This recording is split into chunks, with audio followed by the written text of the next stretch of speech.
Oh, did I do it? Did I actually figure it out? Okay.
Okay, there's somebody here.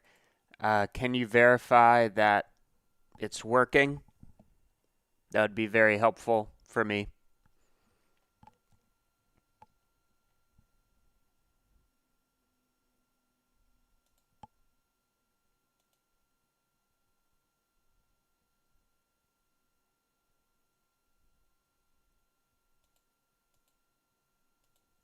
Testing, one, two, three.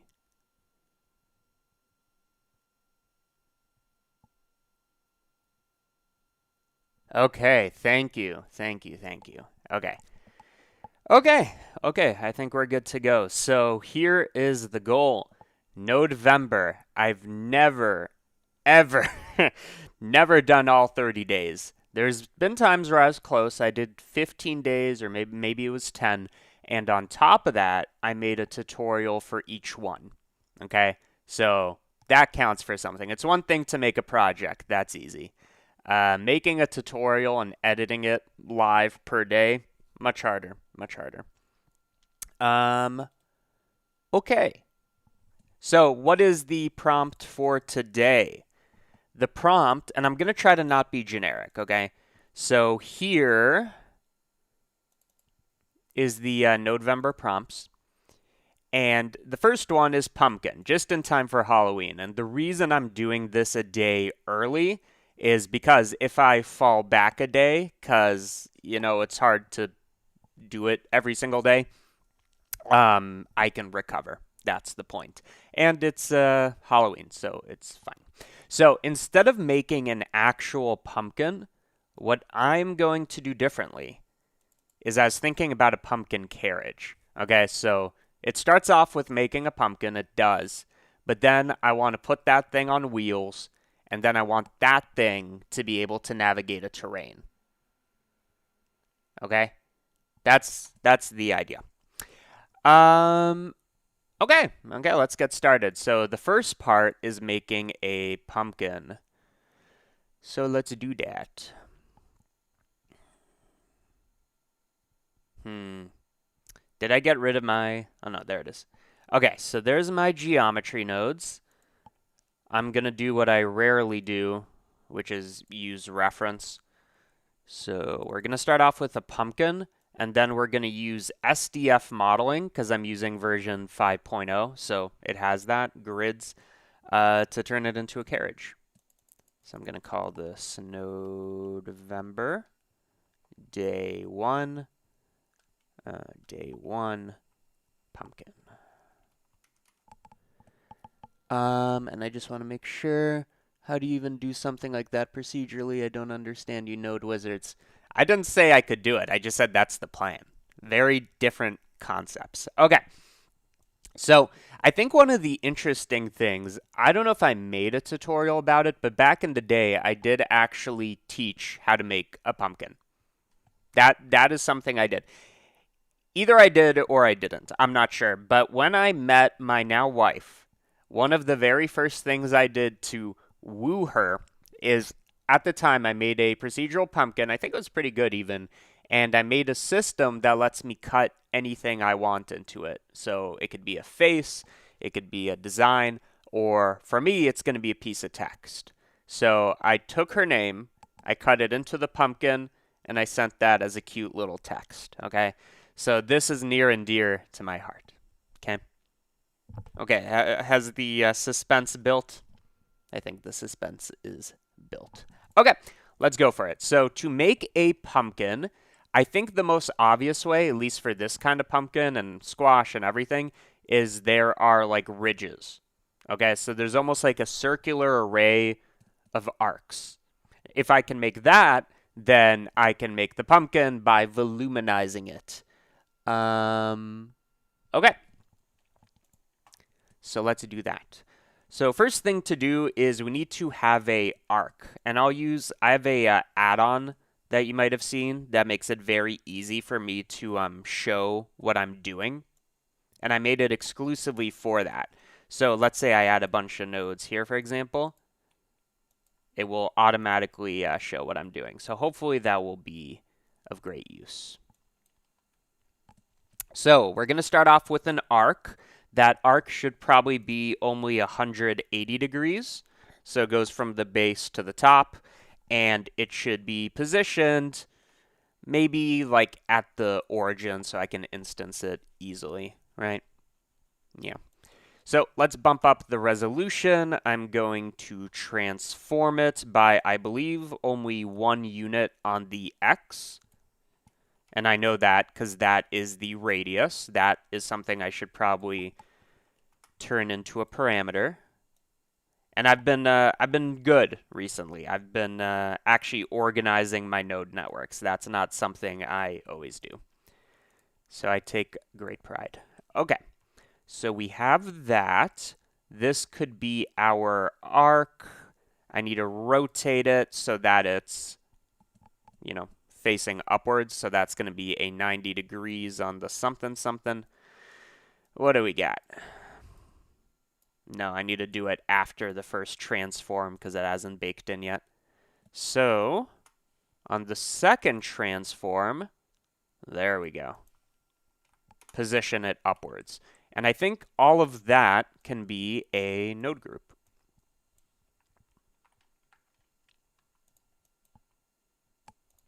So this is going to be called arc.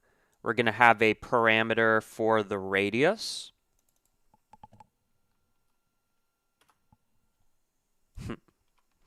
Okay. So now we have a nice arc. The next order of business is to instance these in a circle, right? And again, I know I'm making the basic pumpkin, but we're going to take it up a notch. So to make a circle, what is this going on here? There we go. To make that, I'm going to start with a mesh circle, maybe a curved circle for extra control. I'm going to go for a mesh circle. Let's say, I don't know how many ridges this has. So this is like half the pumpkin, and I'm counting 1, 2, 3, 4, 5, 6, 7, 8, 9, 10. So we'll call it 20 vertices. And then on each of these, I'm going to instance our arc. Let's try that again. Okay. Now, the next order of business is they all need to face inwards, which is an argument maybe for using a curve, because then I can get the tangent and easily figure out the direction. But I don't know if I actually need that. Let me think a moment. I do think it'd be easier that way. Let's do that. I could try to calculate it by saying, okay, it's a circle, right? So for each one of these points, it has some vector kind of facing its position, and then you like rotate it by 90 degrees or something, but let's keep it simple. So curve circle, 20 iterations, like that. And then for the rotation, I know there's new ways to do this, and this is a deprecated node, but this is what I know, okay? So I'm going to use the curve tangent right in here. So this is going to be our vector, and you can tell it's not correct, but it's almost correct. And that speaks well to, ooh, swirly pumpkin. I didn't know that was on the table. I'll consider that. What else do I want? I want to rotate all of this so that it is facing the right way. I assume it's just like a 180-degree situation. Yeah. Yeah, there we go. Boom. Pumpkin. We did it. Another thing I want control over is kind of like the curvature of it. So yes, I can control the radius, but it's like less curvature. That's what I'm going for. So if I look at this arc over here, if we were to, in this perspective, scale it on the y-axis to shrink, that would be prime. So what do we want to do? On the y-axis, just like that. Okay, so I'm going to make that a parameter as well. So this one is not our radius, but it is our curvature.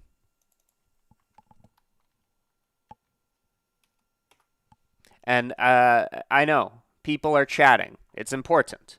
But I'm not very good at doing both. If I was to do the pop-out chat, is that better? Something like that. Okay, let's read. Blah, blah, blah, blah, blah, blah. Happy Halloween to you, too. What's your experience with programming? None. Zero.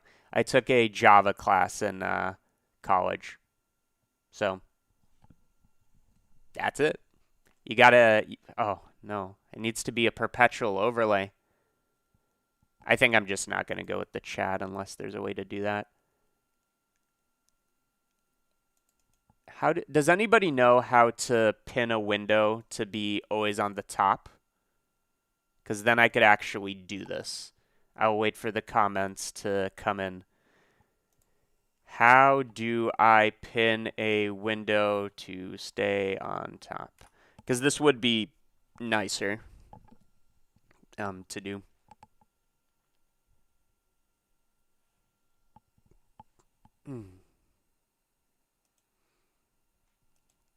I guess I could also look it up myself. Let's see. How to copy the link, add it as a web browser in OBS. This person's thinking. Okay. So I'm going to copy this link. And then what did they say?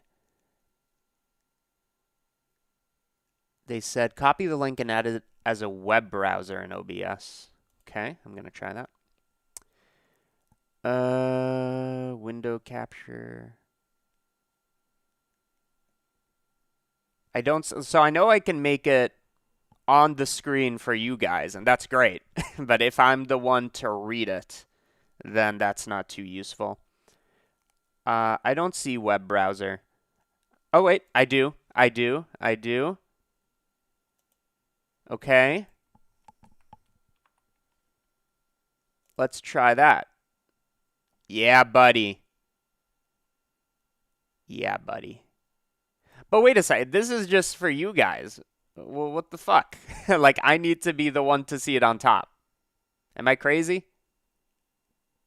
No, this is useless. This is useless to me. I'm going to remove that.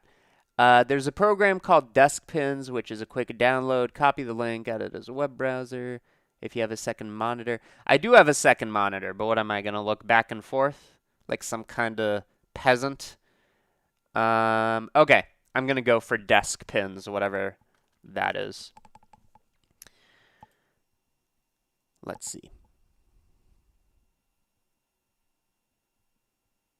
So I have a second screen. I'm downloading it. I'm not putting it there because I'm not a peasant. Okay. Keep your windows always on top. Desk Pins. Now it's on my GitHub. Okay. Okay. I think we're gooch. So let's see. Next. Next. Next.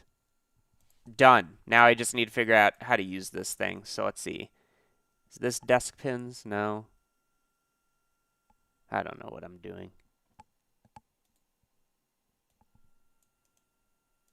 How do I use it? Desk Pins. Oh wait, it was there. Okay, so now it's here. And what do we do with that? Enter pin mode? I don't know what that means.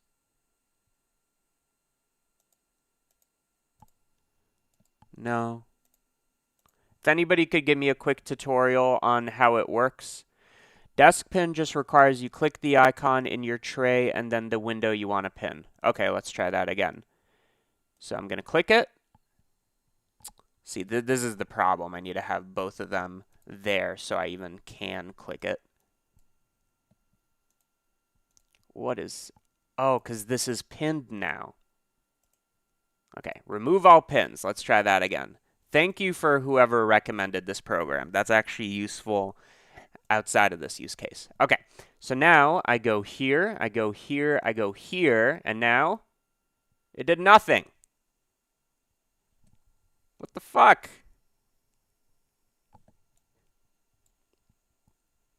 Let's try it again.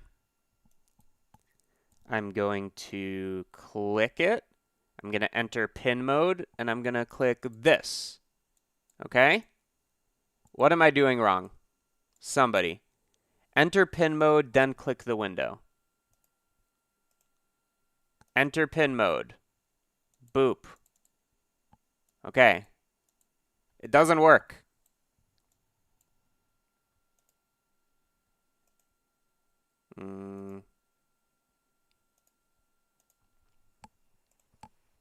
The ironic thing is the people here in the chat are the ones who know. Yet I won't be able to see it. So I have the window. I pin this. Then how many pins does it say I have? I don't get it. Whoever recommended it, tell me how to do it. Try clicking the icon instead. It usually clicks the tray. I usually click the tray icon twice.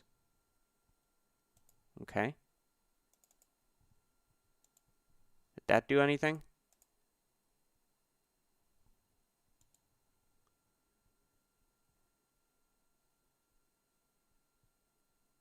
Now people are telling me to install Power Toys. But I put in all this effort.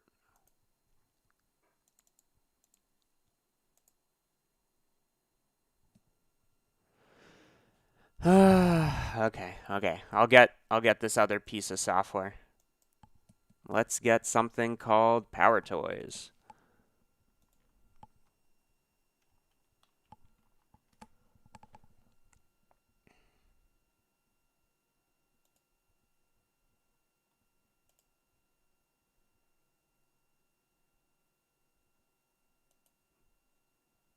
Okay, I'm downloading it. Seems like it's much more than just pinning.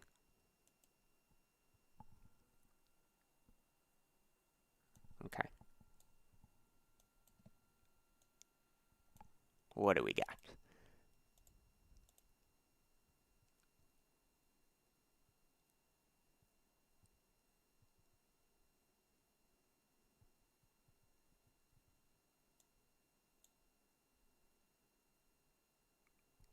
exact steps. Open tray, click icon, open tray again, click icon, click window.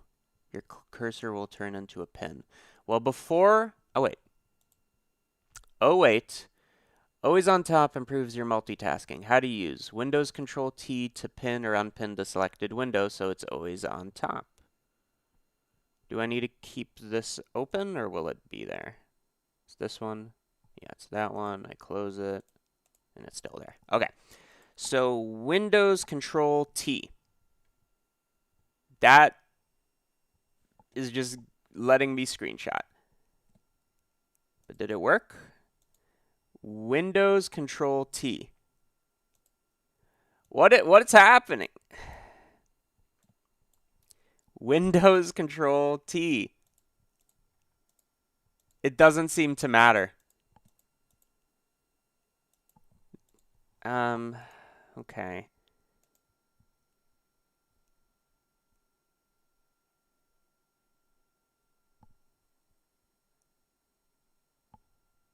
Color picker, environment variables. Oh, I need to change the command. Okay. Power toys. And now I've lost it.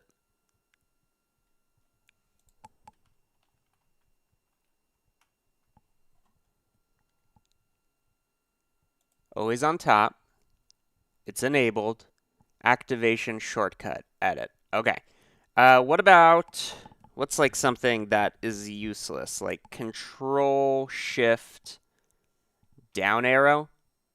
No, it doesn't like that. Control Shift O? I don't see myself ever using that. Let's try Control Shift O. Do not activate when game mode is on. No. Activate it. Control Shift O. We did it.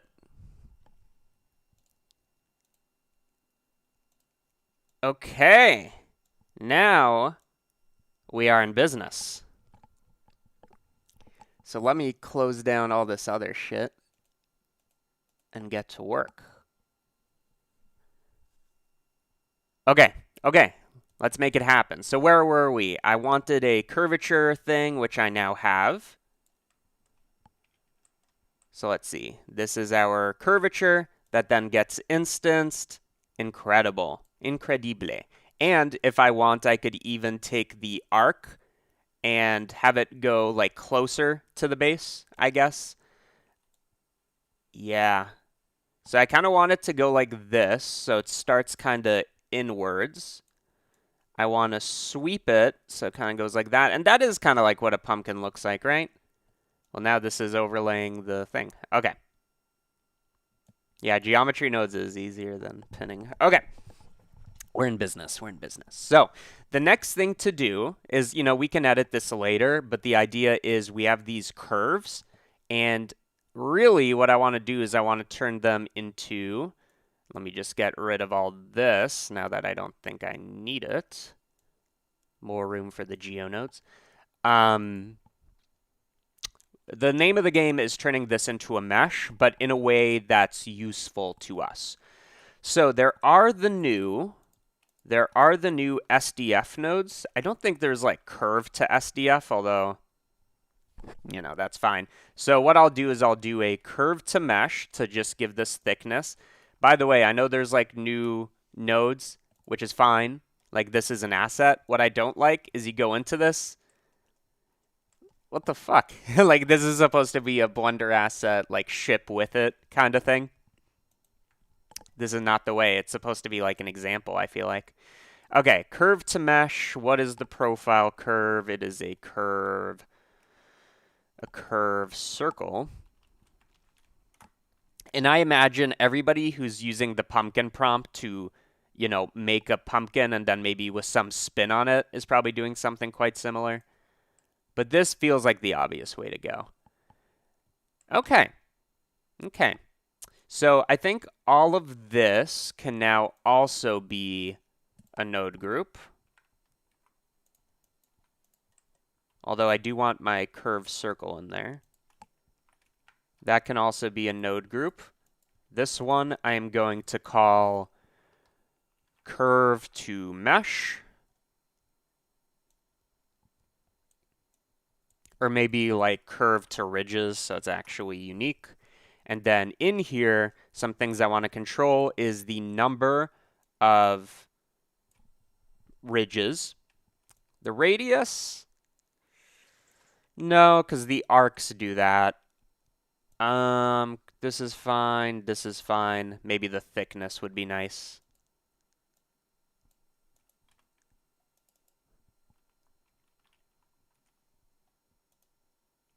I barely dabbled in closures and bundles. Okay. So the normal workflow at this point, and I guess I would recommend if I want this to be like a solid mesh, I would do this. The normal workflow at this point, at least what I've typically done, is I do the mesh to volume to whatever. But that's old news. That's old news. We're grid mode. So I'm going to do SDF grid, mesh to SDF grid. Okay. So now, allegedly, we have an SDF grid. I do think I need to realize this. I don't think I ever did that. Let's see. Okay, I think that was it, right? That was what mattered. Yeah. Okay, so we have our SDF grid. If you don't know, an SDF is signed distance function. And if you don't know, that is a useless piece of information, knowing what it stands for. If you have a surface, so let's say this is a sphere, and you take a point, what an SDF does is it tells you how far is it from the surface, like the fastest way to get there. In this backwards, SDF to mesh, grid to mesh. Doesn't matter what kind of thing I use. SDF. Let's see, what are our options? SDF grid boolean, SDF, blah, blah, blah. Okay, I believe it should be grid to mesh. So I'm going to up the quality. I'm going to bring down the threshold to something tiny. And then, yeah, what do we got here? I feel like this is the node, right? SDF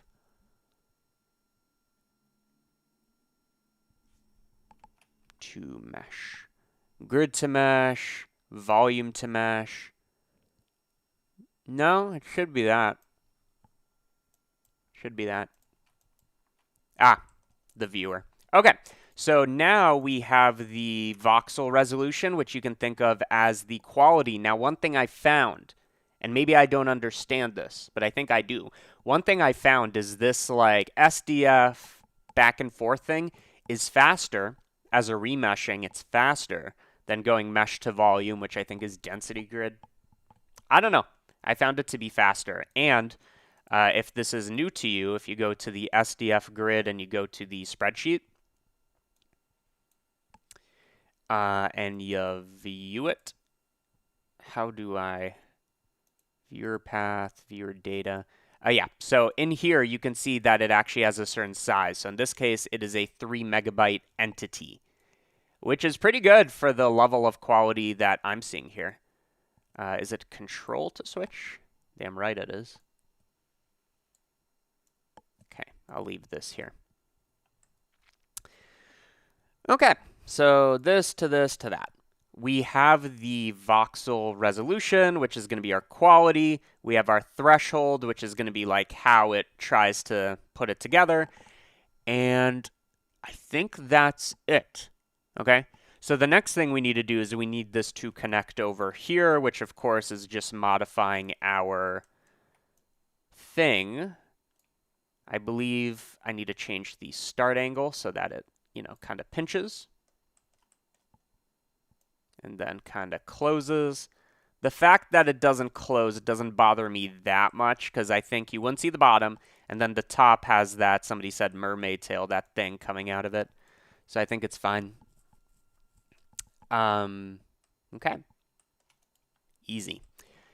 And just to, make it clear, we got that going on. Great. I think before, or maybe right now, I mean, the ultimate goal, again, is to make this a carriage, right? I want it to look like, I need to bring in the image. I want it to look something like this, so I need to punch out a window, and then I don't know what I'm going to do for the interior. But since that is my goal, maybe this is the time to do it. So I'm also going to make a cube, and now we're doing the Boolean kind of method. So we have this, we have a cube. I'm going to join them together just so I can see what I'm doing. Make that bigger.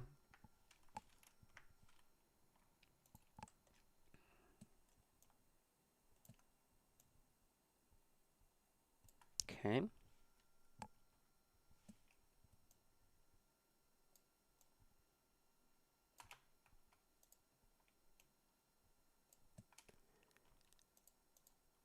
Just like that.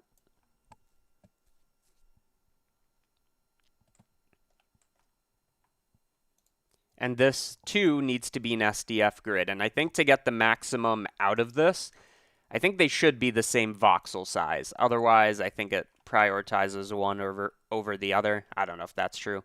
But that should be a parameter that I can control in both. And then to combine these, instead of a join, you use a SDF Boolean, which right now is set to difference and lets me cut out a thing. Great. So let's move this up a little, make it a little narrower, like that. And then we can always up the quality at any time. Now, I guess one thing that's quite important is this cube door cutout should be beveled, in a sense, at the top. Now, as far as I know, there is no bevel node. There's no easy way to make a bevel node. So we're not going to do that. Instead, I'm going to start from a quad. What's he thinking? I want to make a custom cube. And the nice thing about the quad is since it is a curve, the fillet curve applies to it. Although, wait a second, there's an SDF fillet. I'll try it in a second. But fillet curve lets me do something like that, and then add a bunch of things, and then I just extrude that into like a closed mesh. But before I do that, since there is this fillet thing, and I don't really know what that means, I do want to find out. Oh, good point. Okay, so what does fillet do? Fillet grid. Okay, it does the exact same thing. It does this kind of rounding. But it kind of seems like a slow way to do it, unless I make it low res. So I'm going to do my fillet curve. I'm going to fill the curve, which if I remember correctly, for some reason makes it a instance. No? Shows what I know. And I'm going to, I believe I made a node for this. So any node that has that CGM on it and looks like that is available for free on my website, cgmatter.com. Now, is it a way to lure you to become a member? Couldn't be that, no. So I'm going to solidify extrude. What this does is it extrudes and joins and flips faces. You've seen me do this 100 times. So I'm going to run my solidify extrude. Let's make that smoother. And then all I want to do is replace the cube that I had before with this idea. So I'm going to join these together so that I can actually see what I'm doing. And then let's kind of shape it. So something like that. Definitely a rotation.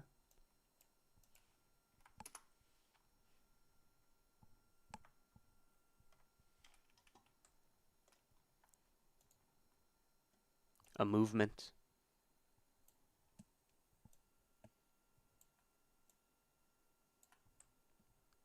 Okay, I think that's pretty good, and we can always shape this later. And then let's make it much wider.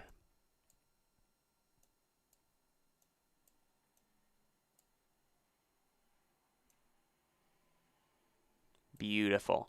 And I guess I don't want to overextend it more than I need to because what is going on? Because it will take more space as an SDF. Please just work. Okay. So I'm just going to kind of make it only as big as it needs to be. And then this will replace our cube. So let's try that. So this becomes a SDF grid. We do the Boolean, we do the mesh, we view it. Amazing. So now we have a way to shape this a bit better. Just like that. Okay, so this is what's going to let us make the carriage. We can always come back to that later to have the door be narrow on the bottom and whatever. But I think this should definitely be a node group. So all of this, I'm going to call the door. And then inside that door, I want the width, I want the height, I want the fillet curve, and it can stay at a high resolution. And that's it, I think. Okay. So now you might be thinking, we have this hole here, which again is true, but I don't think you're going to see the underside of it. But I guess you will see the interior of it. And yes, you can smooth it by blurring the position, but I believe now there's a new meta. And I believe that meta is the Laplacian. That is not the meta. I was wrong. Let's see, what is it? It's grid something. Voxelized grid, grid median? Yeah, that's the new meta, maybe. Or you could smooth it after the fact, I assume. I assume one's faster than the other. But, okay, so I want to seal off this bottom over here, and it seems like the arc method isn't the way to do that. So remember, we have our arc, we have our instancer, we turn it into a thing, whatever. But it doesn't seal. So maybe I could just put like a floor on this, but that kind of seems sloppy, doesn't it? So what if instead, I have an idea. What if instead we take this arc, right? And you can see exactly where it doesn't connect. And we take these endpoints and we just extrude them a little. And from the perspective of a circular array, that should work. And the nice thing is, because this is a curve, it should be easy because we know it's endpoints. So let's see. We look at our endpoint selection. I'm going to set position for that selection, okay? And then where do I put it? I put it over here. So I don't even think I need to do the extrusion. I think just that is going to be fine. Let's see what that looks like.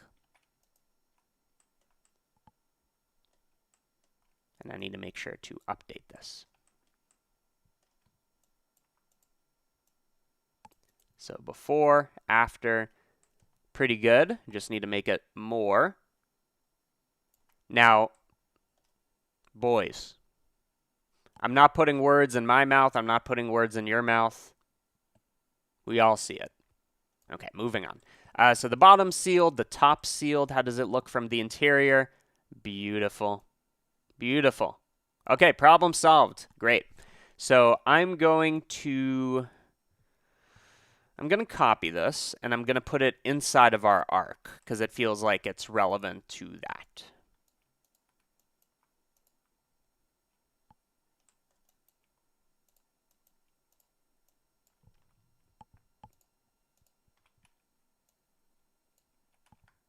Great.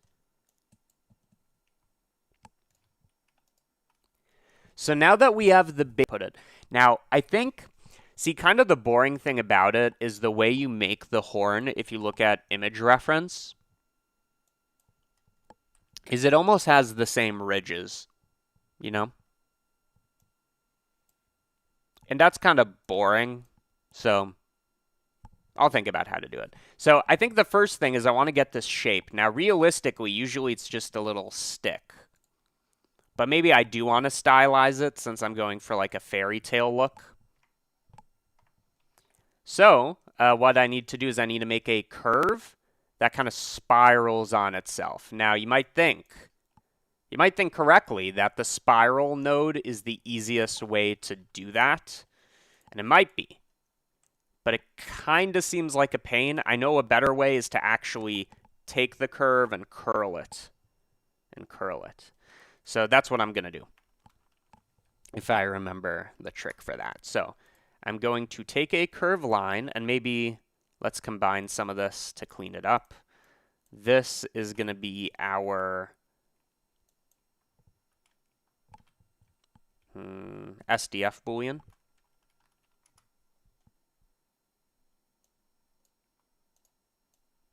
But I guess it's taking in meshes and outputting our grid. So maybe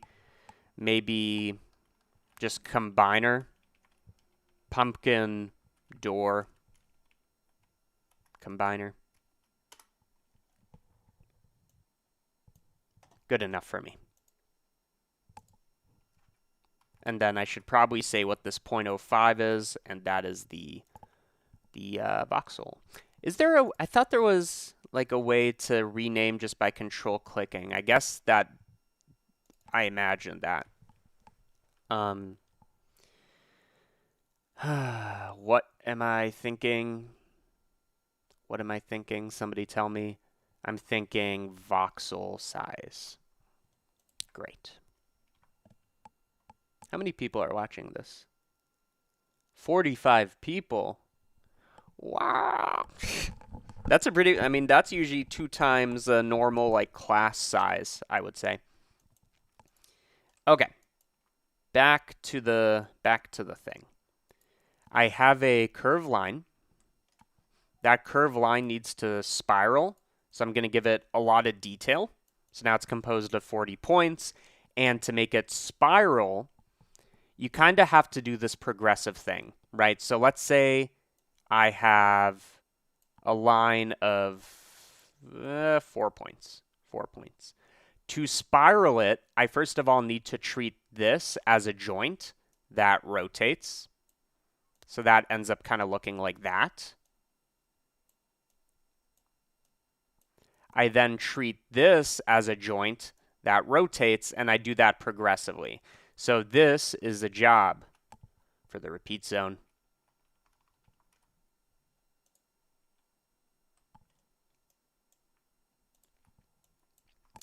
Now, let's formalize what I just said. I said, look at 1 point at a time, 1 index at a time, and for every point that's above it, pivot it based on that, okay?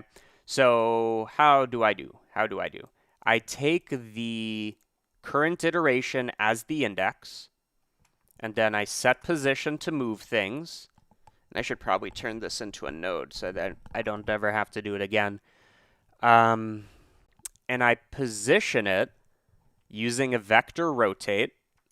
And here's where all the logic comes in. So the center, the pivot point, is the current index we're at.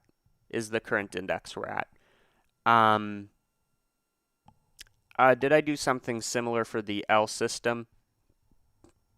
No. Maybe. No. I think it just instanced in a way that makes it look like it curled. So I guess the idea is kind of the same because it's iterative. But I think there was one time I made, I don't know if I ever made this or it was just a product. I made a carpet that could unroll, and you can imagine how that's the same thing. Okay. Actually work with a few points, and then after that turn to a mesh. Yeah, that makes sense too. It's just not an expensive operation.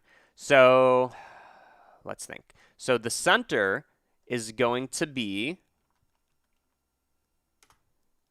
our current curve at the index of the point, and I look at its position. So what is this? This is the position of point 1 or 2 or 3 or whatever.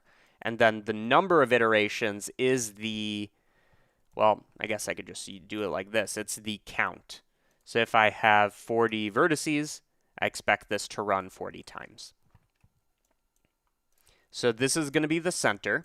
The axis of rotation, so, we have something like that, is going to be about, in this case, the x-axis. That is kind of an arbitrary decision. And then, and why can I not see this? I cannot see this because I take it, I set position, yada yada. Because we need a starting position. So we're saying take the position and modify it using these rules, bring up the angle, and yeah. The reason it's not working is on each iteration, it's moving everything. It's following the rule, but it isn't saying, like, when we're up here, the only things that should be curling are things up here. So we need to take the selection, what is rotating, and say that it's anything where the index is bigger than that number, I believe. Okay, great. So now we have a spiraler. And the thing that makes it not like kind of curve into a circle, which makes sense right now because that number's constant, maybe, I don't know, constant curvature, is you take the angle and you change it over time. Okay, so what do I mean? I mean, like, the angle starts at 0, barely moves, and then it moves more in whichever direction. So kind of a way to think about it is if I took my index and made it the angle, we get that. We get broken fingers. You take this, you make it a tinier progression, and now you're going to see what it does. Just like that. So it's very sensitive. It's very sensitive. But I guess this is like a linear growth or something. It could totally be exponential as well. Okay. They should totally add code where you script stuff. Programming using nodes inside repeat zones seems unnecessarily complex. Like, yeah, but the beauty of nodes is not needing to know the code. My hot take. If I increase the number of things, then that will let me kind of get what I want. So I can kind of figure this out later, but to make this higher quality, instead of adding more, which changes the curvature, I'm going to take my curve, and just like we did before, I'm going to fillet it. So we're going to use poly. I'm going to limit radius. That's what's going to let me not overshoot. And I'm going to bring up the count. Okay? Look at that. Before, after. Now, do I need to merge by distance because they're like touching each other? I think I might. Let's see. So I take this curve, I bring it into a mesh so that I can do that. So let's see. Before, after. Yeah, I do need to do that. And then mesh, back to curve. And now that we have our thing, we just need to give it thickness in a progressive and stylistic way.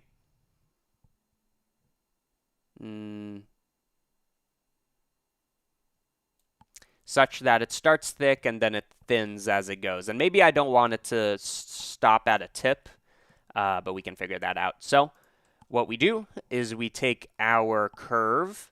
We now bring it back into a mesh, but the difference is this time we're going to use a profile curve. For now, I'm going to use a curved circle. We're going to make that more interesting in a bit. So the cool thing about the curve to mesh node that's semi-recent is they added this scale. Okay, so unlike before where you had to set curve radius, that's kind of baked in here. And to get this to go along the curve, I just use the spline parameter. And then make it tinier. So instead of going from 0 to 1, let's have a like 0.5, something like that. Yeah. And then, of course, I just want to invert this. So 0.04 to 0. Yeah. Star is a good idea, actually. Star is a good idea. Let me just try it. I was going to basically do a node group that ends up being a star, but the fact that this exists is great. So it's hard to see what we're looking at, and that's because of smoothing. So I'm going to turn off smoothing. That might be the way to go.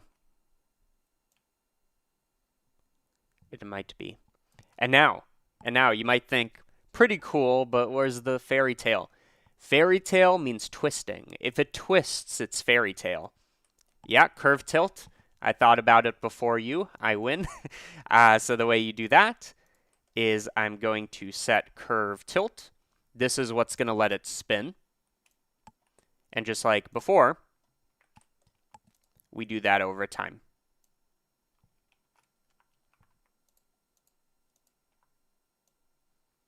Yeah.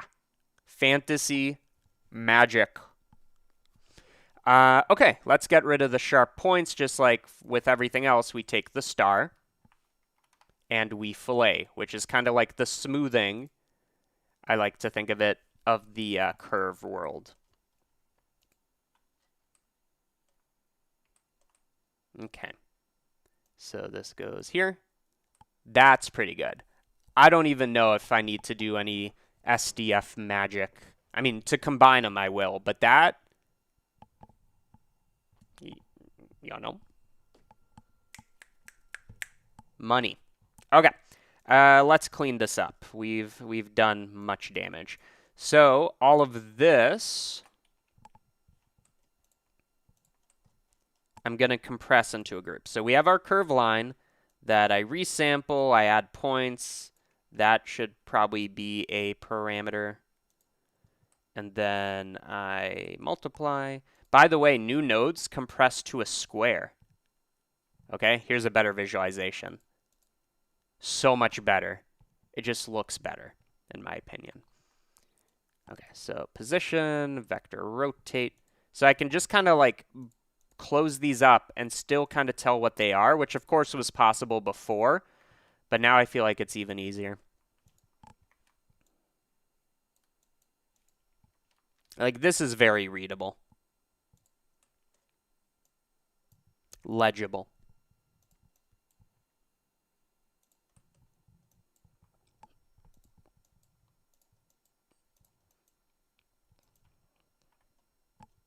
Okay, so all of this essentially is our spiral.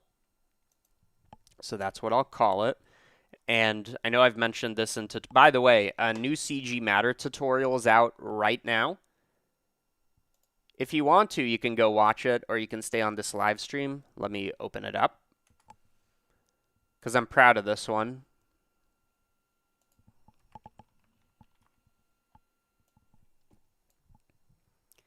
Blender 5.0 handwriting.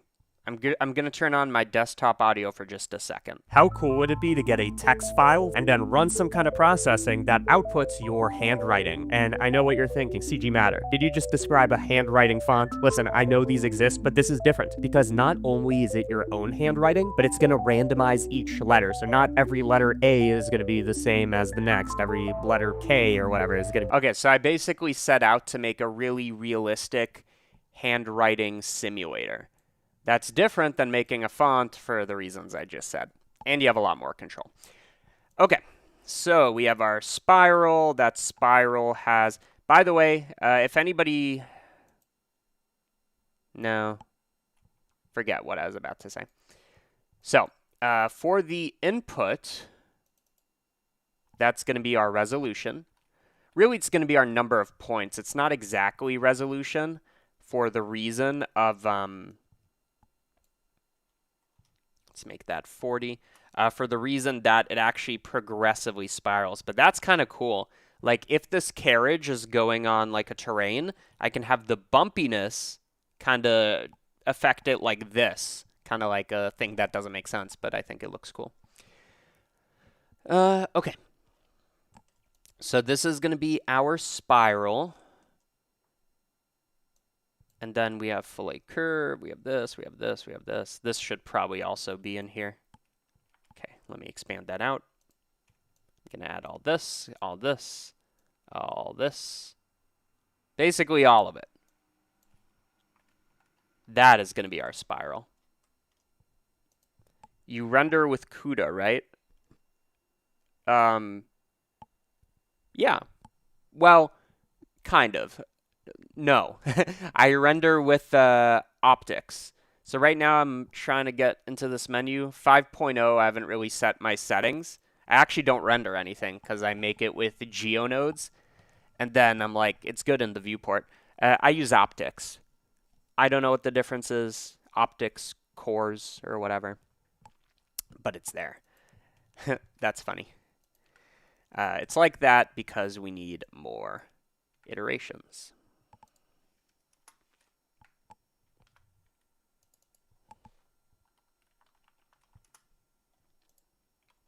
Now, is there anything else that I think is important? And I'm going to do just a vaguely okay job organizing because I'm going to put this on my website ultimately.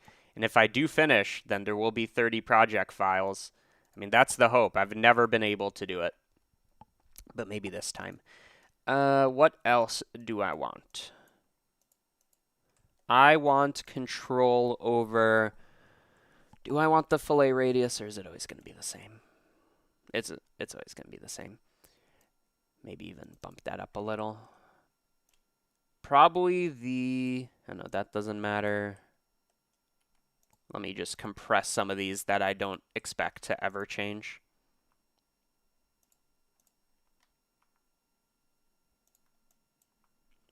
So this is going to be our curve processing. So this is what Simon Toms has to do for the assets. Just make it nice. Okay, so we have our star. Will I want to change the number of points? Probably not. But I will change it once to that. That's going to stay the same. What did I do? And one thing that will change, this tilt, no, that's going to be the same as well. Like, honestly, nothing is going to change except for maybe the radius, which can also animate as it bumps up and down. So that's going to be this one. And also, the tip doesn't need to, it can have like a bit of a, ugh. Like, it can end like this instead of 0. But I guess the fantasy thing is having it be a 0. Yeah. I'm also going to fill caps for SDF purposes, and let's make that a thing. By the way, this is a new sweater. I don't like sweaters. Usually I like t-shirts. It's so nice. By the way, can somebody explain? So I'm looking at this chat, and I'm seeing things that say crown 1, crown 2. I don't know what that means. You have experience. What does that mean? I think you need to invert the tilt. You think so?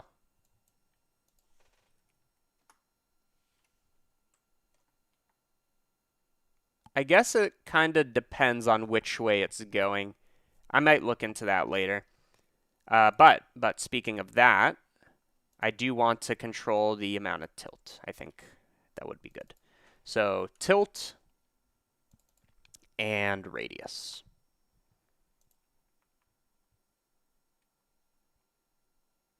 It just means activity. Interesting.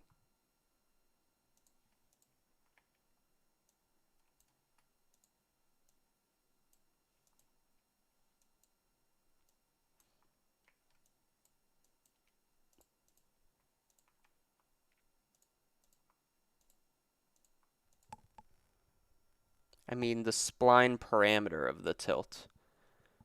That should be the same. Like multiplying by -1. I don't know what you mean. I think multiplying by -1 is what you're saying. So going from 0 to 1 to 1 to 0, I think is the same thing. Although that does kind of look better, doesn't it? You're right. You're right. That looks better. Okay, so let's do that. You gotta admit when somebody's right. Do I need this anymore? No, I don't. All your activity came from desk pins. Well, thank you. That was most of the stream. Okay, so this part, just going to compress it. This is going to be our tilt.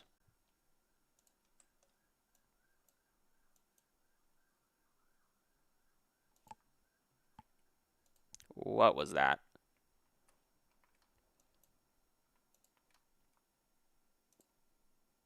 I'll keep these open.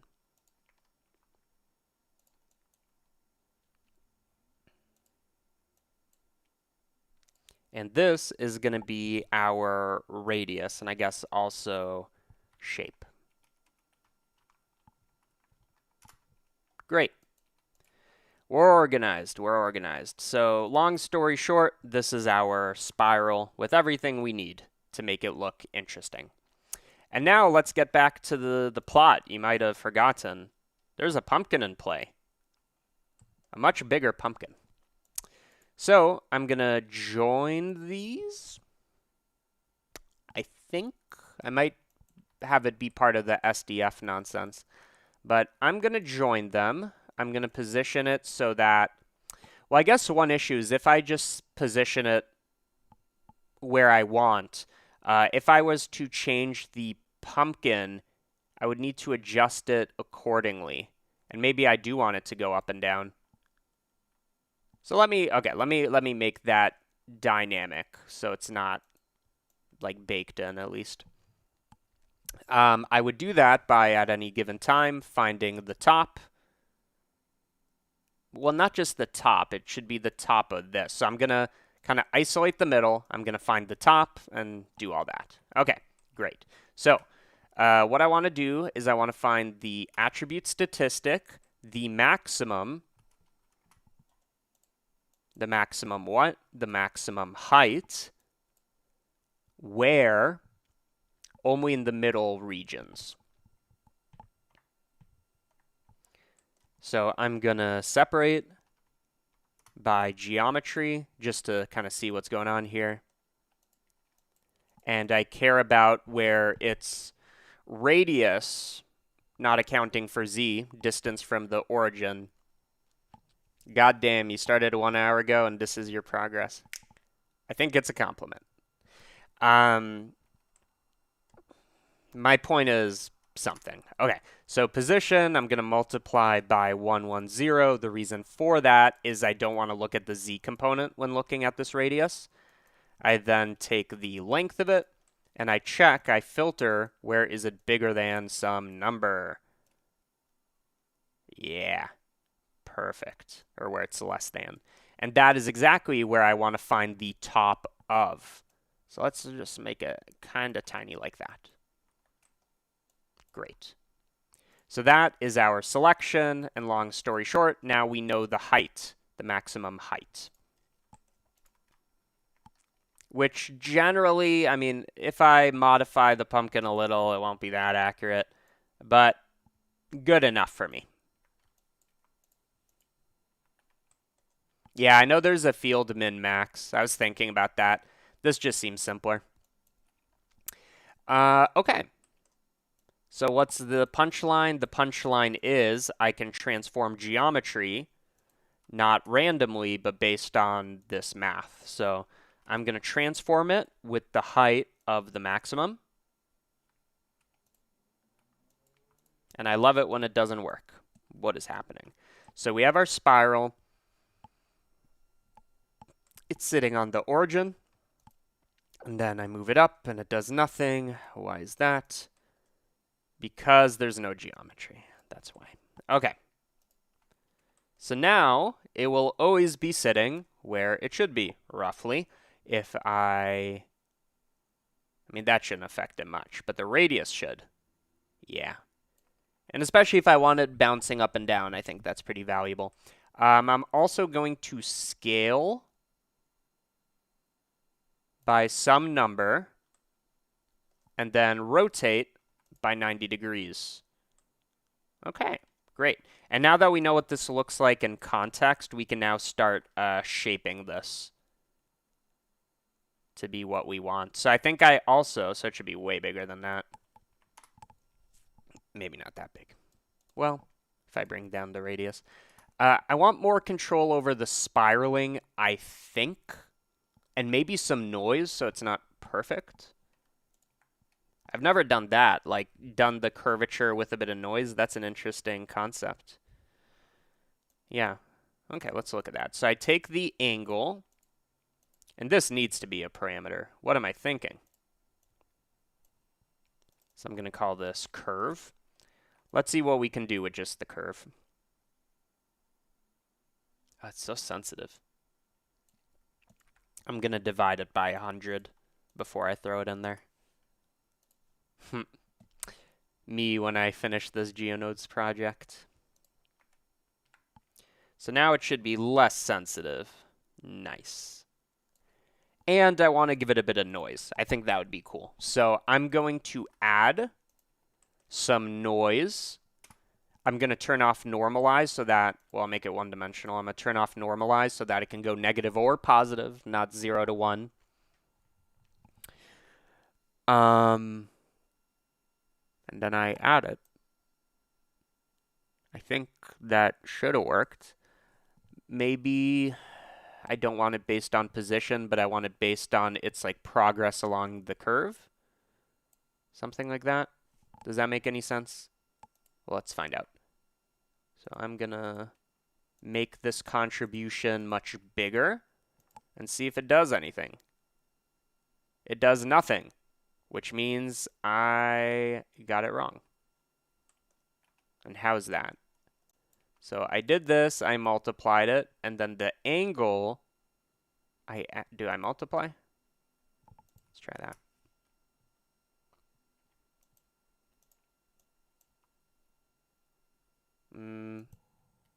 Yeah, I do this and I add 1, so it's centered at 1, a multiplication of 1 with some variation.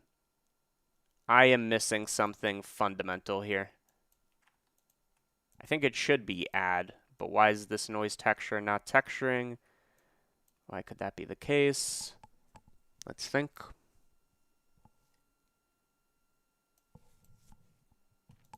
And this should be controlling the curvature. So if I add, it does what I expect it to. Oh, that's kind of cool, isn't it? But I want to add over the spline parameter. Oh, that's probably what it is. I add over the spline parameter. There you go. That's the money. So I'm going to multiply this contribution. There we go. Yeah? Yeah. And because it's spline parameter, it's mapped to the curve. So what's the punchline? The punchline is if I go like this, it kind of keeps its shape very nicely. And I guess this is something that I only really need to play with once. It's just so sensitive, isn't it? I'm going to add a offset on the factor, which, by the way, is going to make it look like it's animating. Let's go the other way, just like that. I'm doing this so that I can get a different seed.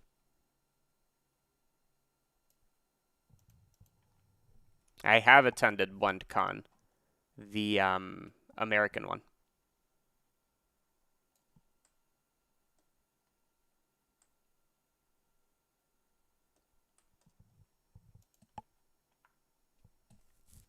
Needs to be more sensitive. Yeah. Okay, just a little. Even that's too much. There we go. Okay, I'm happy with that. That is some good shit, if I do say so myself. I think one other thing is right now it's curling exactly on the XZ plane. You see what I mean? So maybe I'm just going to have it over time move a little to the side. One kind of intuitive way to do that is instead of the x-axis being the axis of rotation, I give it some y component, I think. No, because that's constant. So that needs to be changing over time. Yes. Okay. So I'm going to combine the axis, and then y is going to be the index, which I'll multiply by some tiny number. So when I go like that and make it like 0.1, yeah, now it kind of goes off to the side. Okay, just, it doesn't need to be big, just subtle.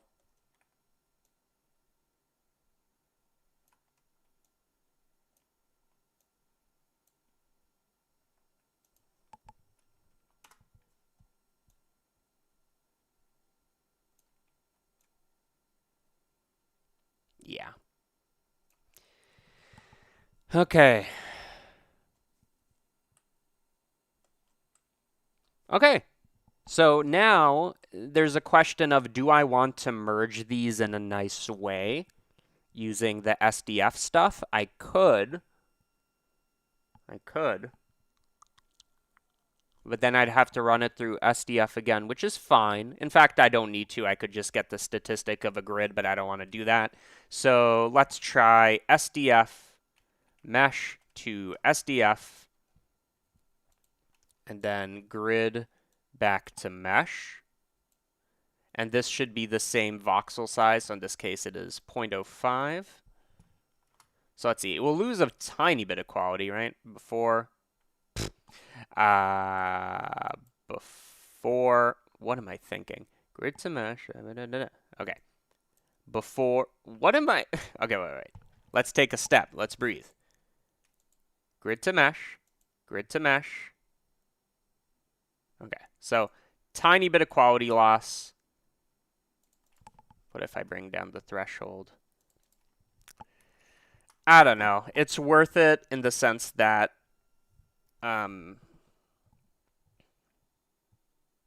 that I don't need to think about it. That's worth it to me. How are we doing on compute time? Okay, 1/10 of a second. I'm happy with that because this is pretty high quality as well. So let's do the exact same thing. Mesh to maybe I can reuse this actually. So one of these is going to be this. Another one is going to be our other thing. And then that is going to be a mesh. Now, the reason it's looking like this is it's still doing a difference. Oh, I would love this to be exposed as a menu socket. Because like what I want to do right now is I want to do a union. So I need to kind of build it myself, which is fine. But I'd love to see that be a menu socket. What's the cleanest way to do this? Maybe a menu switch of the grid. Is there no grid? Float. Unless I'm blind, did I find a bug, more so missing feature? It can't be treated as a float, can it? I don't think so. Let's find out.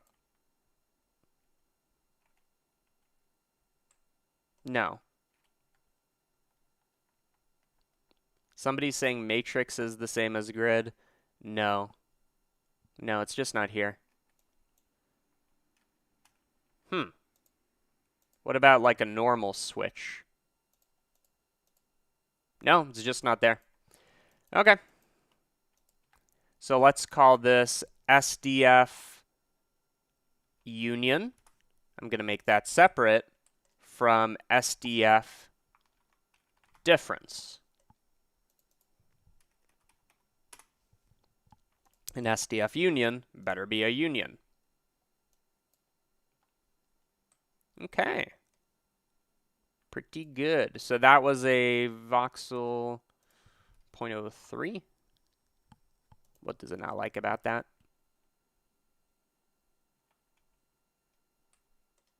I don't think it likes the threshold, which I found is much better when it's tiny. Yeah, there you go. Can I get even more detail? No, that's pretty healthy. Okay, so kind of weird. Like, all we benefit is that joining, but now we're going to get a bit of flickering, I would imagine. No, that's not bad. You can't tell, especially if I up the resolution. And like somebody said, we can do a tiny bit of smoothing. That's a note on my website, cgmatter.com. Blur position. Just like 2 iterations. So before, after. Okay. So we got the basis of our pumpkin. And I could edit this, and I will, but maybe the thing is now to work on its like wheels and terrain and all of this. Are you a creator full time? Um, like now, today, kind of. Like I also do the Blender Market thing. Usually I'm working at this place called Mayor Studio. That's on hiatus, but it might be coming back very soon. So at the moment, pretty much, I would say so. Okay, so arc. We'll call this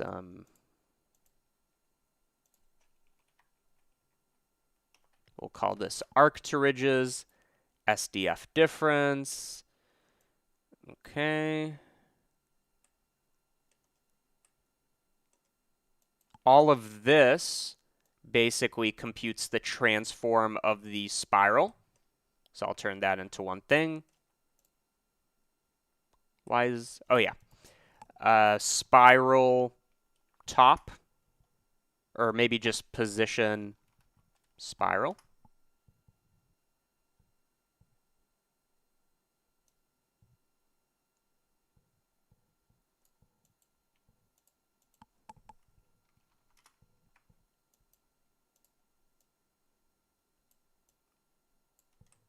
Okay, this is looking nice and neat. The only thing is, I feel like the grid to mesh should probably be inside of here, shouldn't it? Just kind of looks weird. Okay, so let's throw in the grid to mesh. We definitely need the threshold to be a thing, and then I can delete the grid as an output. Skip this step right here. Great.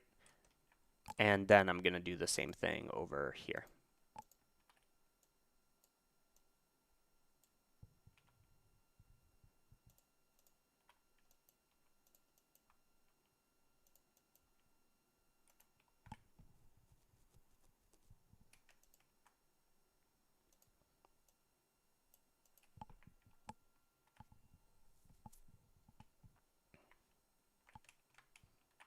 Okay. I'm feeling pretty good about this. So now I think let's move on to the wheels. We can figure out the rest later.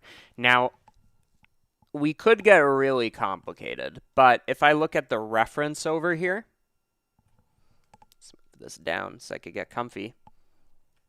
If I look at this reference over here, there's very little going on. There's 4 wheels and a platform that the pumpkin is on. And in fact, what we can do is we can have the wheels punch into the pumpkin if we want it to be super lazy.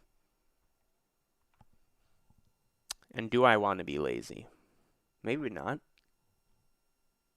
Well, regardless, one thing we're going to need to do is we're going to need to make a wheel. So let's just get at that. To do that, I'm going to start off with a mesh circle. And the reason I'm doing mesh instead of curve is because of this trick I'm about to show you right now. I'm going to take this, I'm going to extrude its points, its vertices. Okay, can you see where I'm going with this? Inwards by -1. And this can be our spokes. I think that's what it's called. So how many does this have? 1, 2, 3, 4. Okay, it has 8. And then also, and I guess I only want to keep the spokes, right?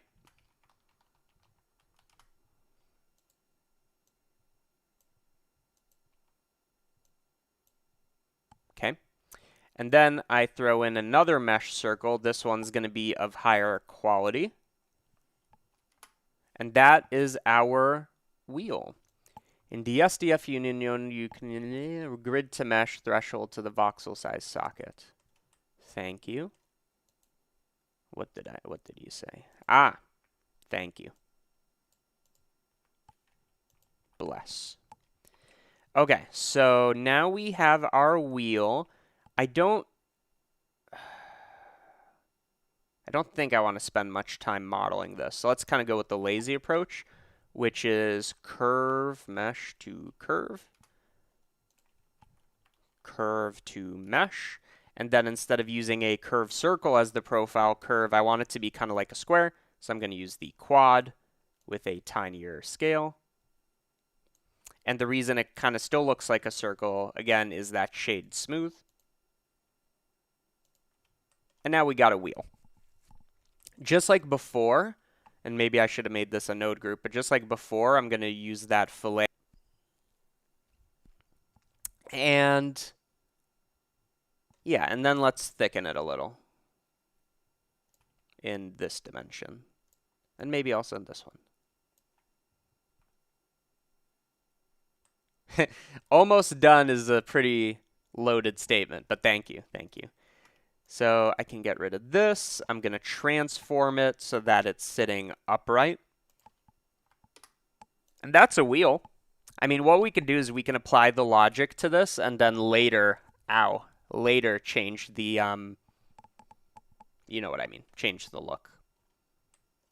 So all of this can be considered our wheel. We can go in later, but I think that's pretty good. So now what we need to do is we need to make a system that if we have a terrain, the wheel, it wheels, as the comment said. And luckily, that is easy to do. Why is that? Well, I'm going to take a grid. I'm going to take a grid. I'm going to distort it, again, on my website to get that node group. And let's bring down the strength. Bring up the detail. Then bring up the strength.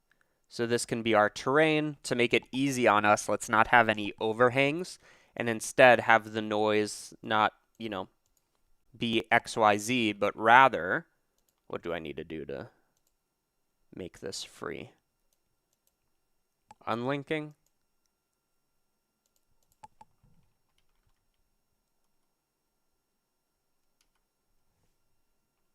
How do I bake this? Anybody know how to bake this? I think, so this is from my asset pack, so I think it comes in, how does it come in? It comes in packed.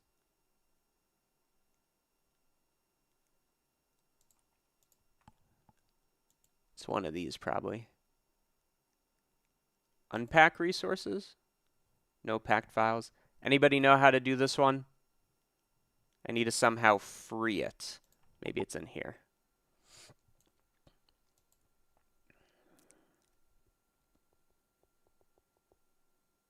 Ah, probably that button. Okay, there we go. Okay, so now, love it when you learn something new. I will remember that one. So now I'm going to multiply by literally the opposite of what I just did. So it's only on the z-axis.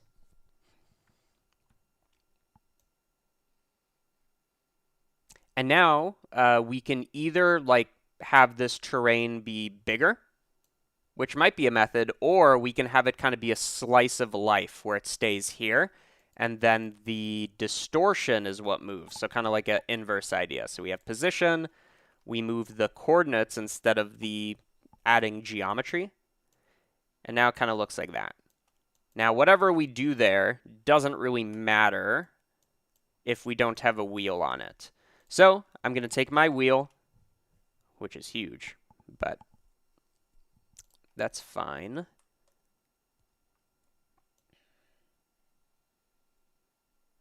Something like that. I have a node, I believe, called snap to ground. which I think needs to be edited a little, but that's going to snap it to the ground. And then all I need to do is say instead of snapping to the ground, it needs to snap to a surface. Wait a second. Snap to surface. No, this note's kind of different. This is kind of like on a per point level. Okay, snap to ground. Let's see what we got here. I'm going to free this node group. So what it does is it takes the minimum -1. Okay. So what it does is it finds the lowest point of the wheel and shifts it up by that much. So it shifts up the whole thing by wherever its lowest point is.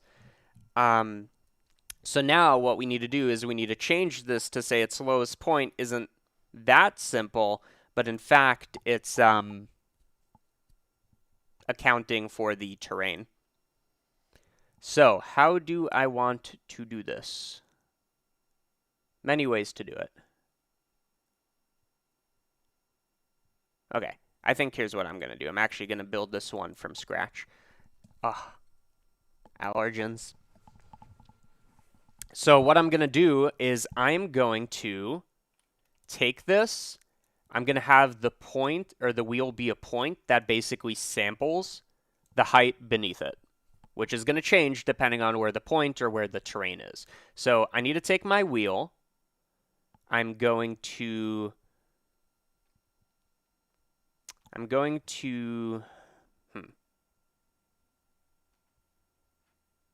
how do I want to do this? Okay, how about this? I'm going to take a quad. The quad is going to be our 4 wheels, essentially. I'm going to transform this up, and I'm going to make this smaller. So these are going to be our 4 wheels, curve to points, composed of, why does it have so many points? Shouldn't have this many points. Weird.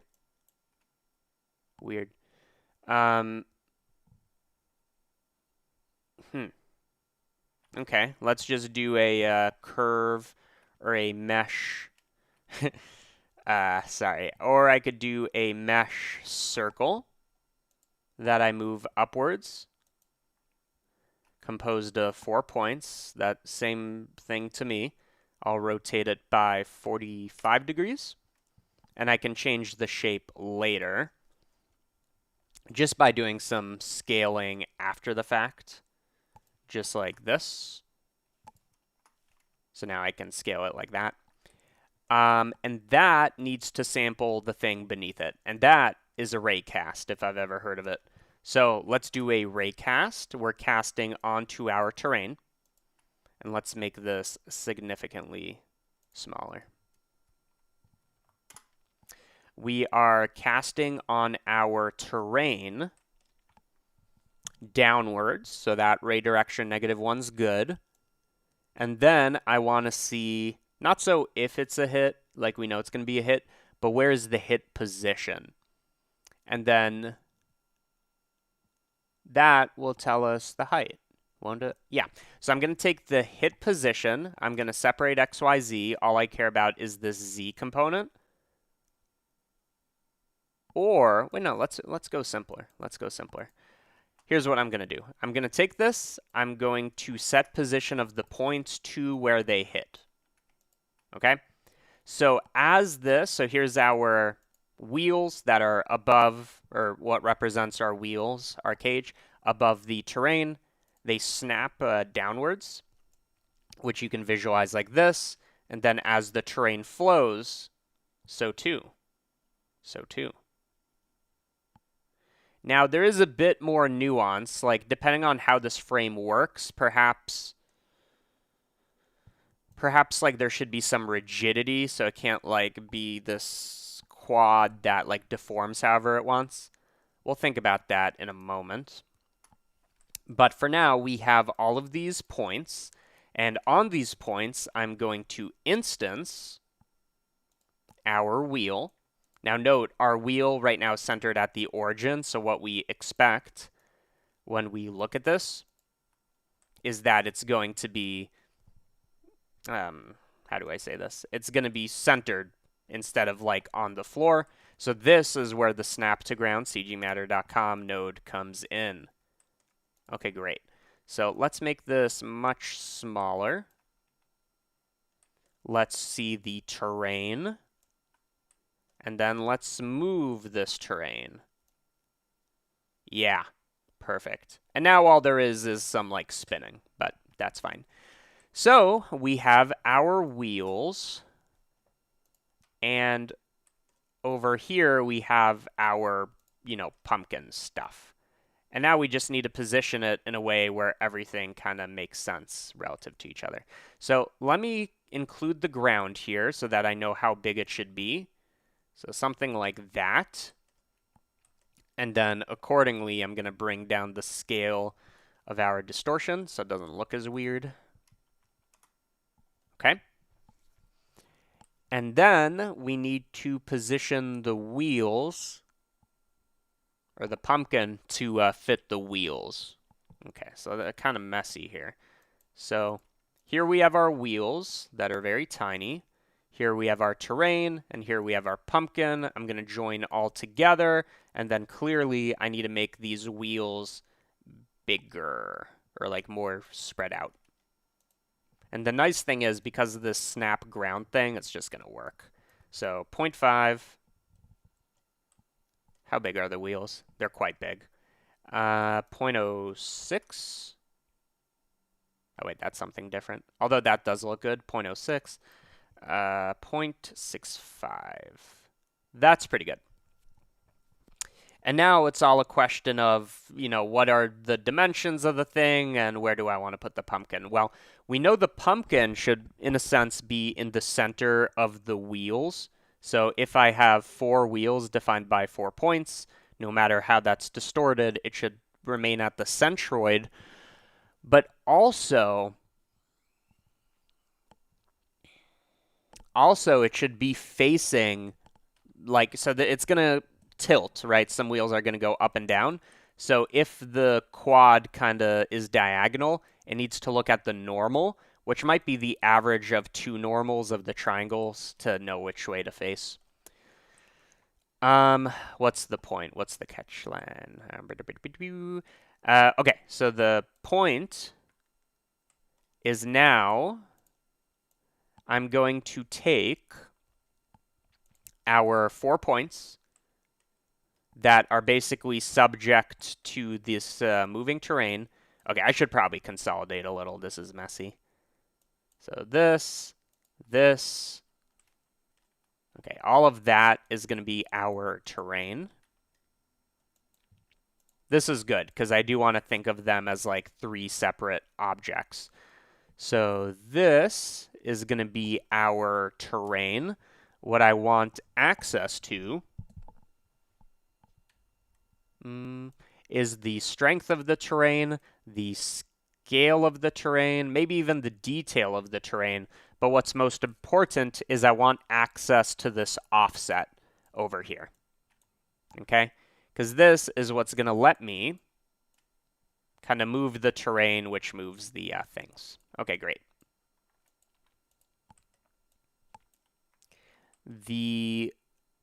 What is this? This is our frame. This can also be a node group, so both the ray casting and the frame. So this can be called, is this sending out the same things? It is. We don't want that.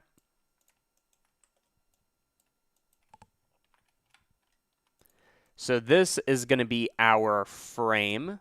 And by the way, I'm into lowercase letters now. That's what I'm doing.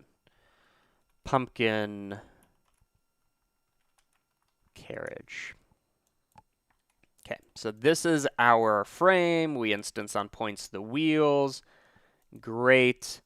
And now we need to know where to put the pumpkin.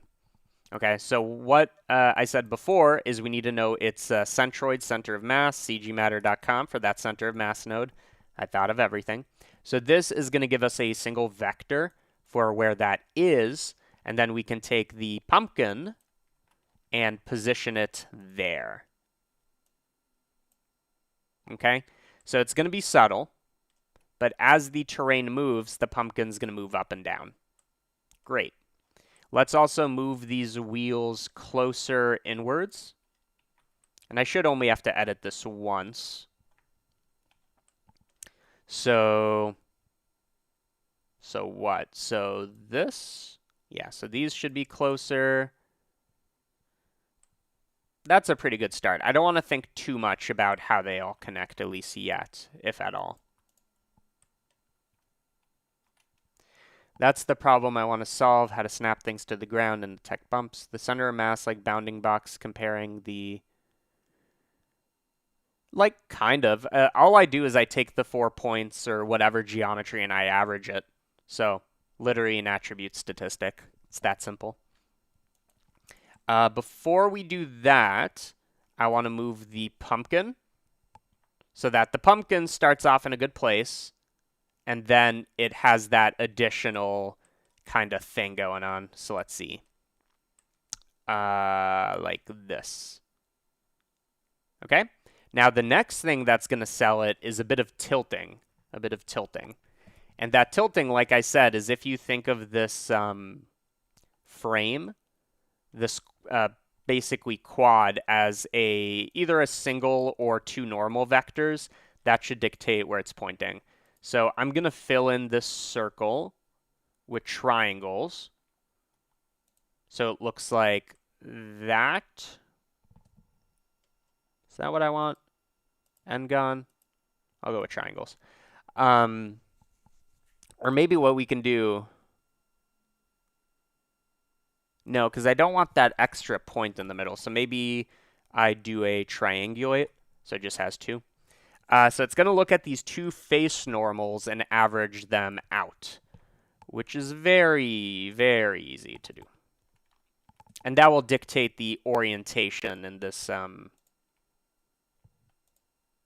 rotation over here, the tilt. And I can also add jitter. It doesn't need to be perfect. But to do that, what I need to do is I need to average out, and it's really only 2 of them, but I'll use the attribute statistic, or maybe good time for the field average. I'm going to average on the faces, the vector, which is the normal vector. So this is going to take all those normals, it's going to average them, and then that I need to do, again, I don't really know the new method, so I'm just going to align Euler to vector, or it could be align rotation, whatever. I assume it's the same thing. And that is going to be this. Why does it not like that? It doesn't like that. Input expects a single value. Like that. Ah, I see the issue. Okay, I'm just using the attribute statistic. What I could have done is do that field average and sample on a single, like, index. This is just faster because it outputs single values. So, on the frame, I'm going to get the average and tilt it based on that. Now, it's going to be kind of hard to tell if this is correct. So, to kind of figure it out, I'm going to make this really extreme. And then just kind of see if it tilts the right way. So, kind of hard to tell.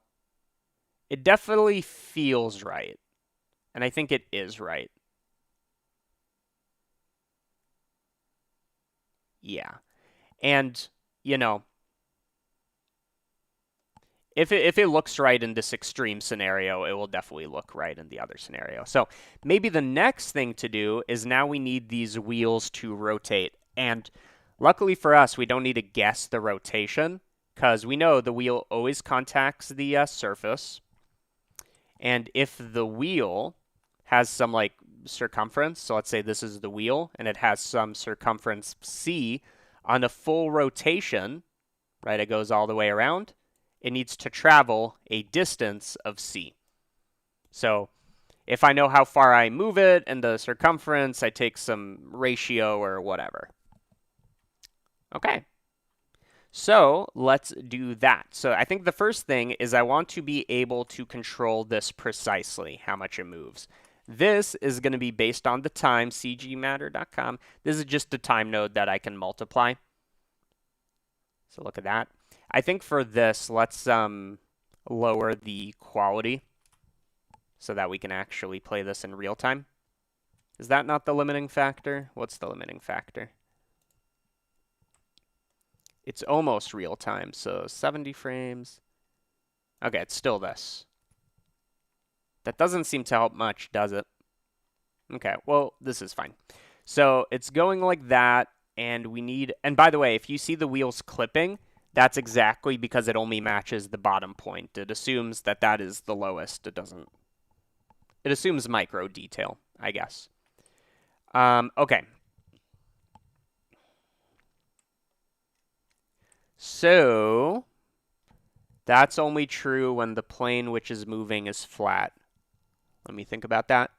Yeah, that makes sense. Like, it needs to be a rigid body, but I'm fine with that. It should approximately be a rigid body.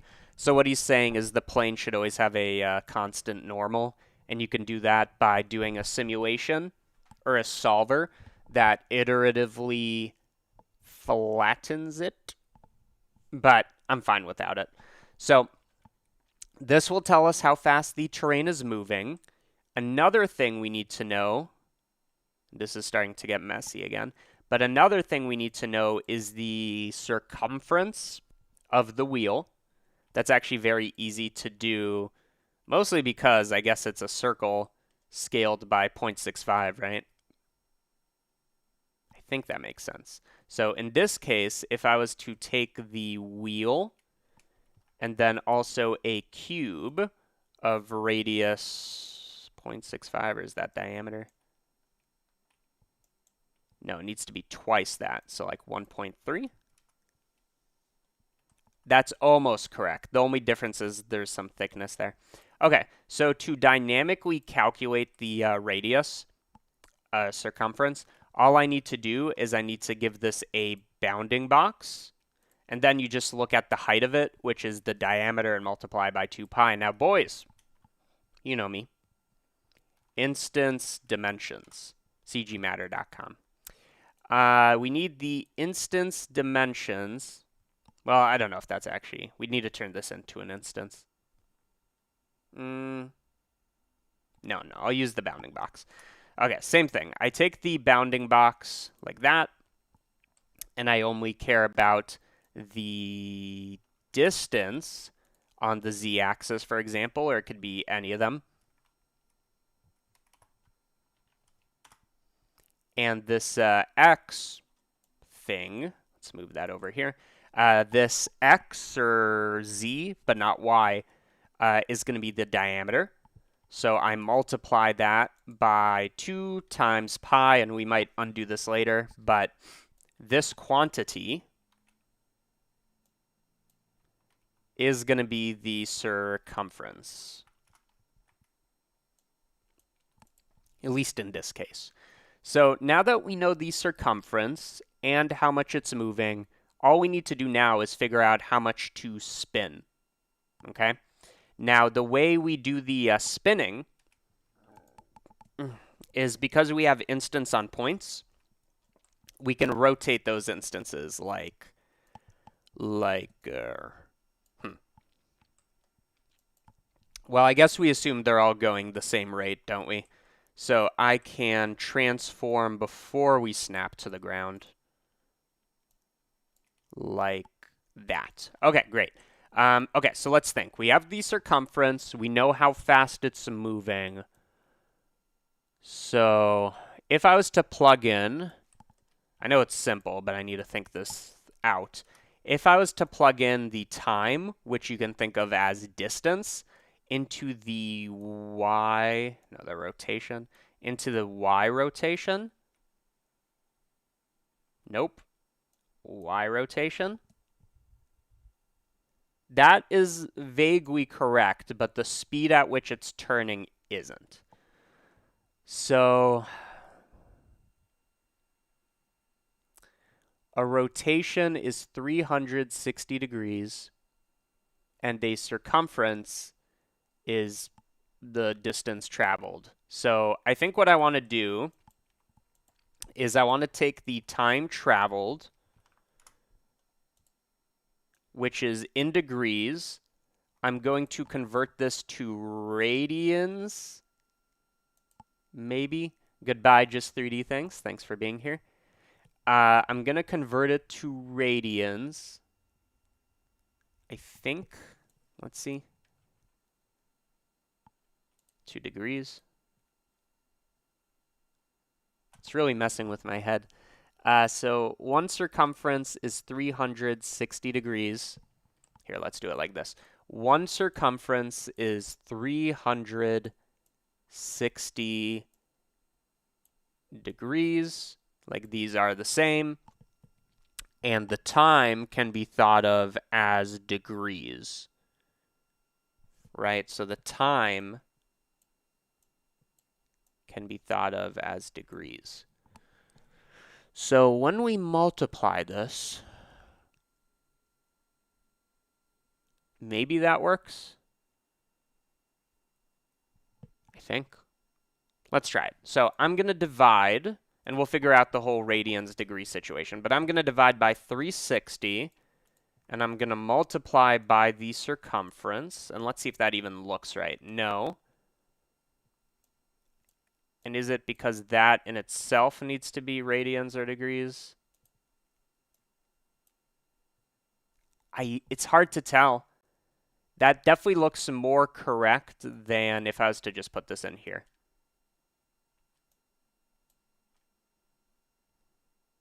Might be easier to tell if I now take the terrain and I flatten it some. I can't tell.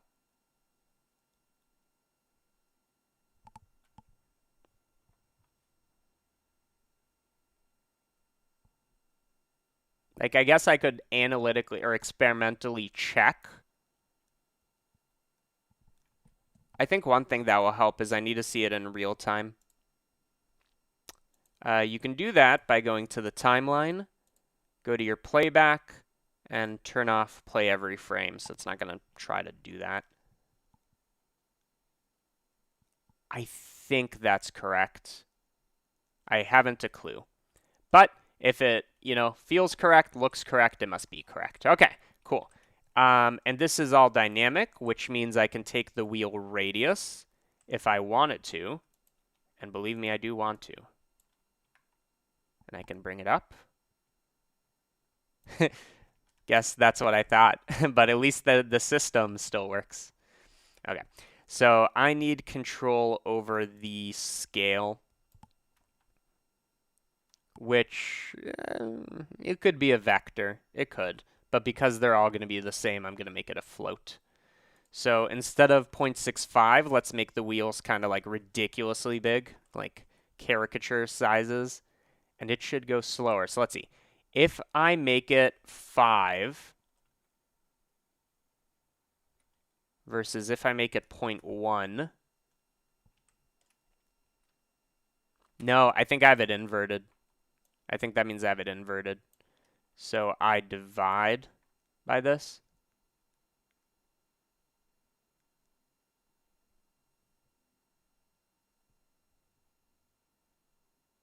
It doesn't need to be correct. Okay, wait. What am I missing here?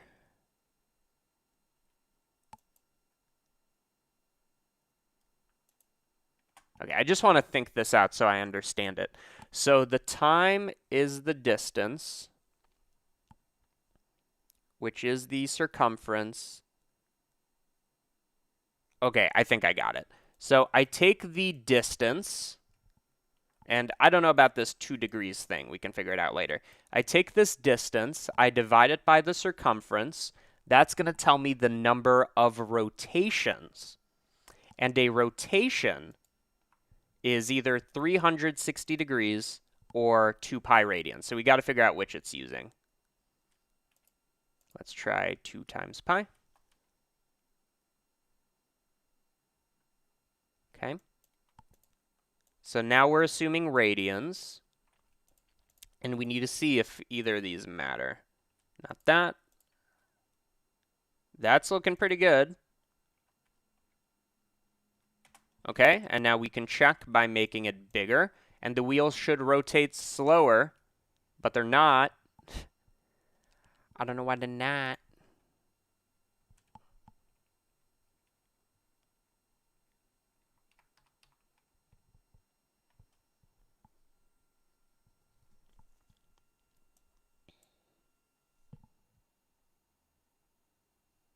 That is the number of rotations.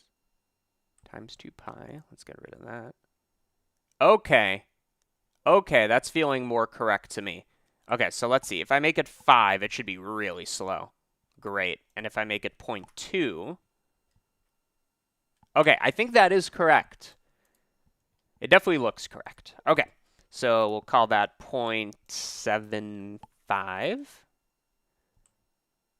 And now, to like really make this come to life, we have this whole system, is let's animate its qualities based on the bumpiness, I guess. So like one thing I'd love to animate is you'll remember in the spiral, I have this, which can bounce up and down, or even like this, it can like curl in and out. And that should be dependent on how bumpy the road is. And how bumpy the road is exactly the variance, the range between the z coordinates. Okay? So if I have, let's look at it this way. So if I have 4 wheels, this is a side view, but I'll look at it like this. If I have 4 wheels and some of them are high, some of them are low, the gap here is quite big, which means it has to be bumpy. But if these are pretty level, the gap is tiny, therefore it must not be bumpy. And we can use that to drive certain things. Okay, I like that. Before we continue, let us clean. So this, this,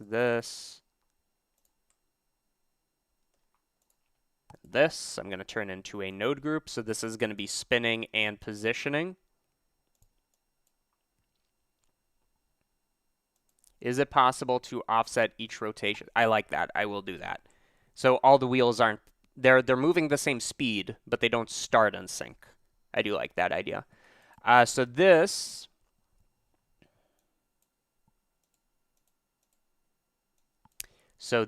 is going to be our wheel motion, kind of.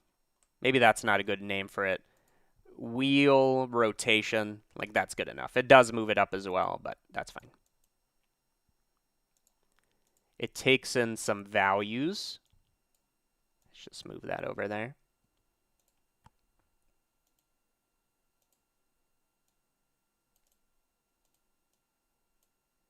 This one should be the circumference. Is that right? Nope, it's the other one. So this should be the circumference, and the other one should be the time that I can flip so that it looks nicer outside in the overworld. Okay, great.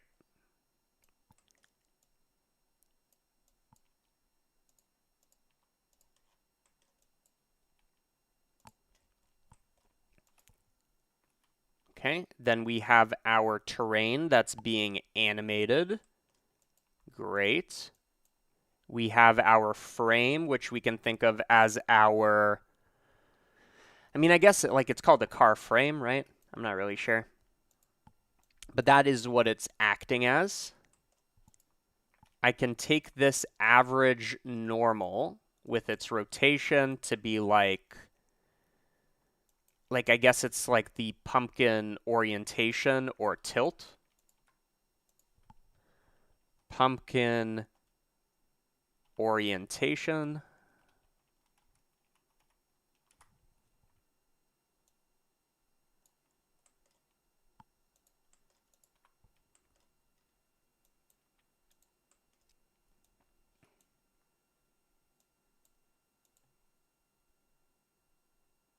And I guess instead of doing 2 transforms, let's combine them. so that this just goes here. And remember, this is just that offset that dictates how high is it off the wheels. What happened there?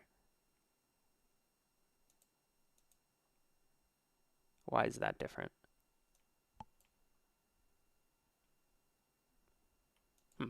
Well, either way, I can't. Oh, maybe the rotation plays with it? Maybe. Okay, so here we have our transforms. Maybe let's put them side by side. Welcome to the stream. And all of that should probably be compressed. So we have our transform, center of mass, orientation. That's all relative to this frame.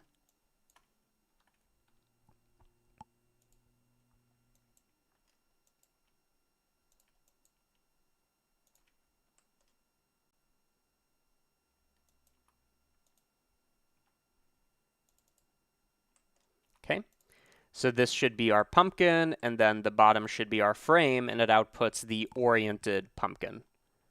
Pumpkin, frame,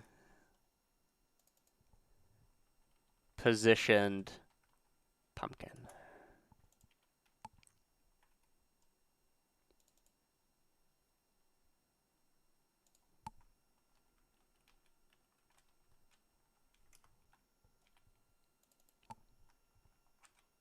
And I will be putting the project file on cgmatter.com for all members, and some of the nodes are going to be free, and you don't even need to be a member for that.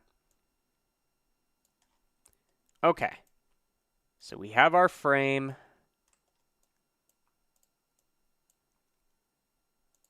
We have our terrain. I'm not liking how messy this is. Like, it feels like we cleaned it up as much as we could, right?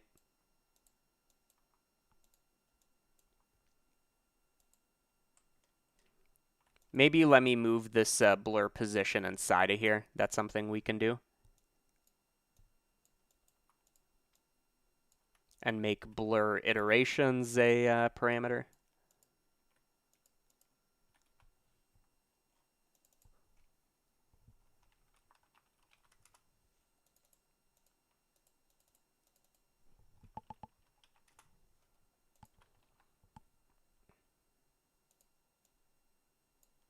Okay.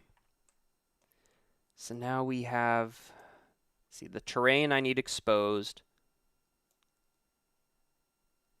The instances I don't.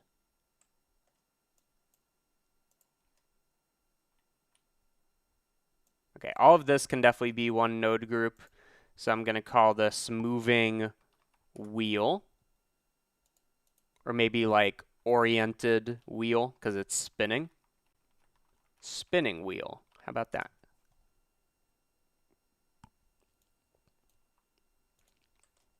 That is going to be dependent on time, and the terrain's also dependent on time. Okay, cool. And all of this is going to be our pumpkin. So I can move all of this over here. This doesn't need to be a node group, but I do want it to be labeled. By the way, fun fact, you can increase the label size.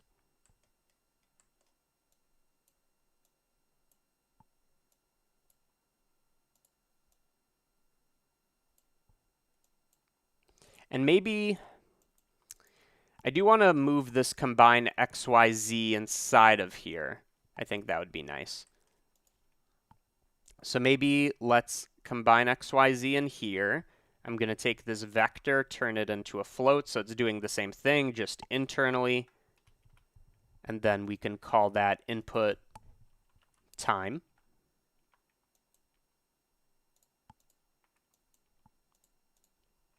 Oh, and by the way, do remember, this is all procedural in the sense that if I multiply this by 4, the whole like system's moving faster. If I make it 0.1, the thing's barely moving. Okay. I'm feeling much better about that.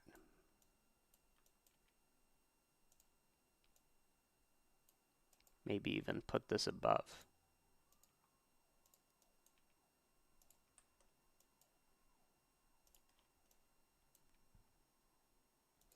Please tell me you're listening to some music. No. No, I like it. I like what I'm doing.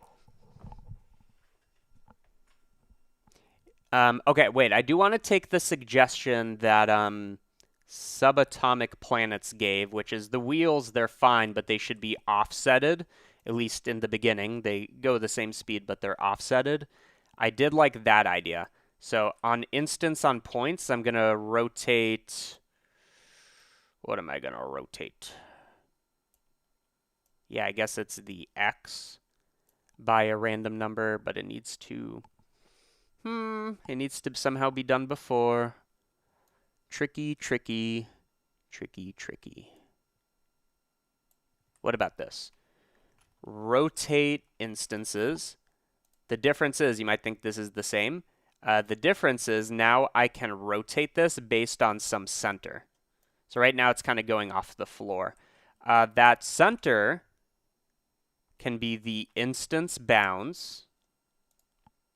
And then the average of these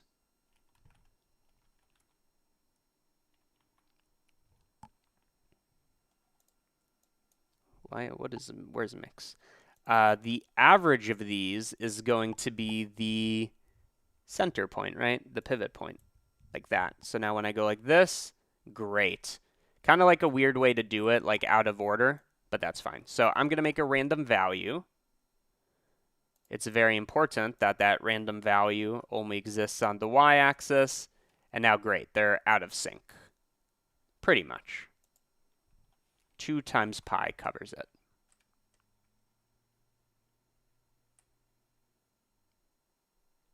Now, I could like make more effort into connecting the wheels, and maybe I will. I mean, we do have that frame, but if we look at it from the side view, which is where I intend to render it, this looks fine. And just to, remember where we came from, do remember, this is stupid high quality once we bring down the voxel size. So don't forget that. You lose sight of the mission.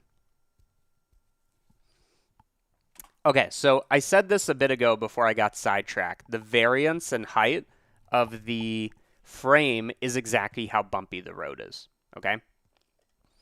So what I can do is I can take, and this is another example where statistic is going to be better than like a field min-max or field range, because I need it to be a single value based on a different geometry. So I'm going to take the x, and by x, I mean z position, and I want to know its range. We don't use range much. Range means maximum minus minimum. That's literally the equation. Hello, Maddie. Okay, and that is the variation. Okay, great. So I'm going to turn this into a node group because we might use this to drive various things. So we could call this bumpiness. Okay.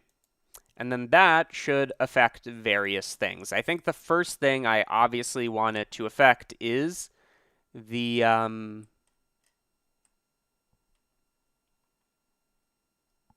it could either be iterations. And by the way, I think I want to look at it from the other side. How do I, like that? Oh, and if it's going the wrong direction, just take time, make it a negative. Now it's going forwards. I do want the thing to move up and down. So that could either be iterations. That doesn't make much sense because it's almost like growing versus this is more of like a hoppity. Okay, that's what I'll do. So I'm going to take the bumpiness and I'm going to add it to 1.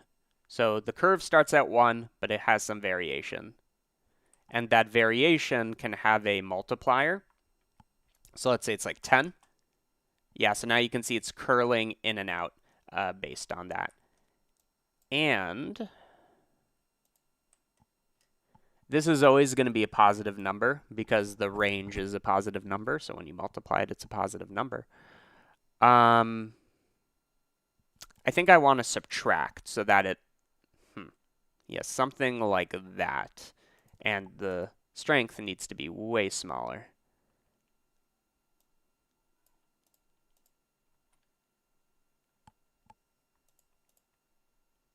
Yeah. Okay, that's insane. But you get the idea. So now I just kind of pick my average curvature.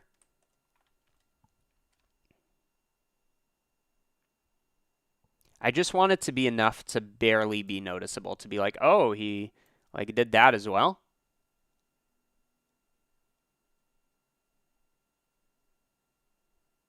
I don't know. I don't know. Maybe it looks better in high quality. Let's see. Oh, it does definitely look better in high quality. Okay, good, good, good. So I'm going to multiply it by 1. In other words, we don't, need it. And let me get rid of the timings. I'm not interested in that anymore. Not interested in what you're selling. Now, this might be a good time for the bundles or something, because it's getting messy.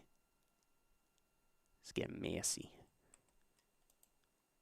Although I don't know if this is the right use case to reorganize with bundles. No, like it is, right? We haven't messed with... Let's bundle it up, okay?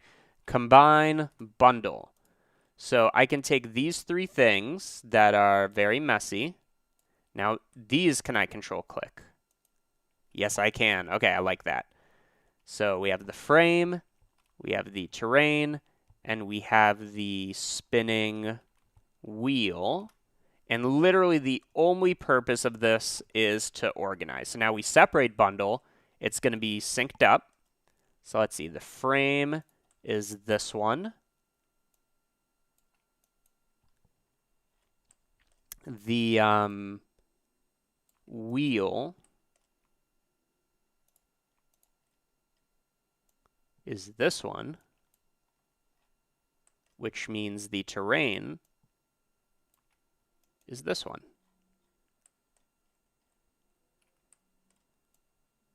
Ooh, stop motion. I'll consider it. I'll consider it. Not a yes, not a no. I'll consider it.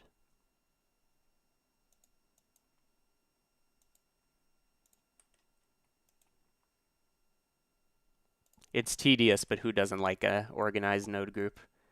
Okay. Looking pretty good to me.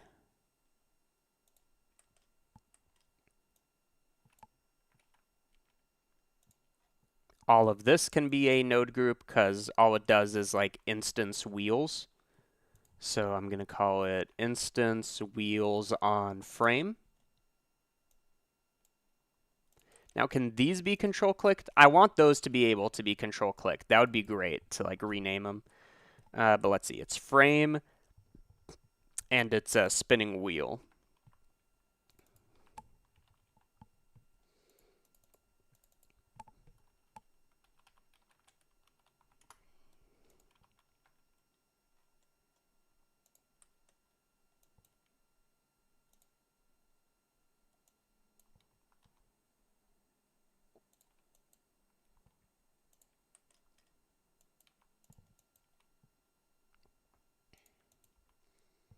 Okay.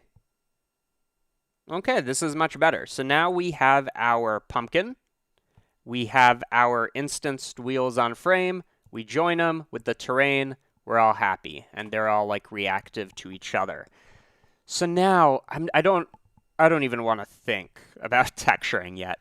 But what can we add to this to add visual interest? So let's see. The wheels are definitely lacking. They look boring. That's one idea.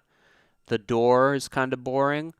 And I guess the frame must all be connected. Well, let's try the frame connected because, oh wait, I minimized the chat. Let's try the frame, because if we can get it, it's very simple. So we have the frame, which is, that's a mesh, right? So I'm going to go mesh to curve. And then I'm going to go curve to mesh, which is going to look like that. Good. Although now I don't want the thing triangulated, but we'll figure that out later. We have our curve circle.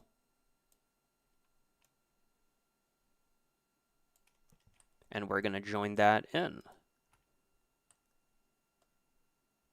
Okay. I guess one thing that's obvious is that it's instance, or it's using the frame instead of the wheel positions. Which is kind of like an interesting idea. Could we do that instead? So we take the wheel positions, which are instances.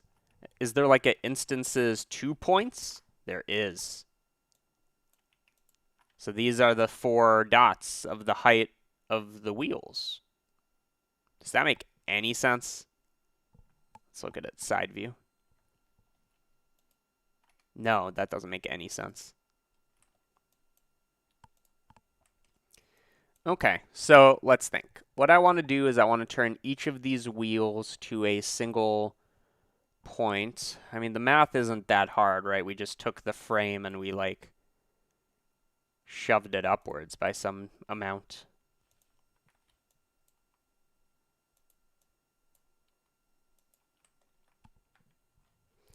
So I feel like this is the kind of thing that has a sloppy, easy solution and like a super optimal, obvious, but I can't think of it, solution. Well, I guess that obvious solution is the offset of the frame from the center of the wheels, whatever that is going to be the radius of the wheel. Okay? Follow me here. So I'm going to take the circumference, which I forget where I calculated that. Spinning wheel. Okay, we have the circumference.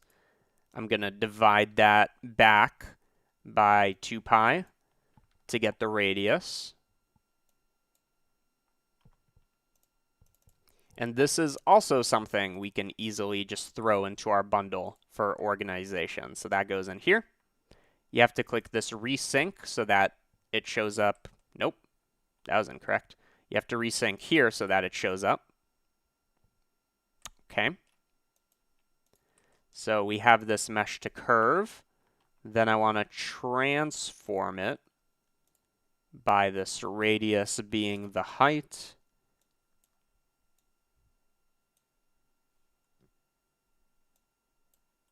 For some reason, that's the diameter. For some reason, I cannot comprehend. Well, oh wait, is it because...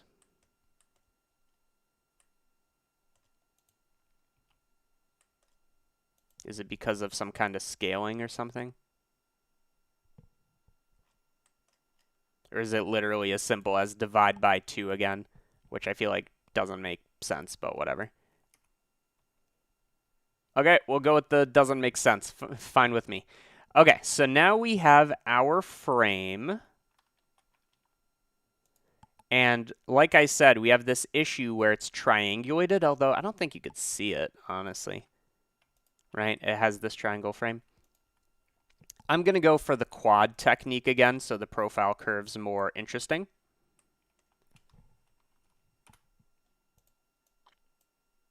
And that can be filleted.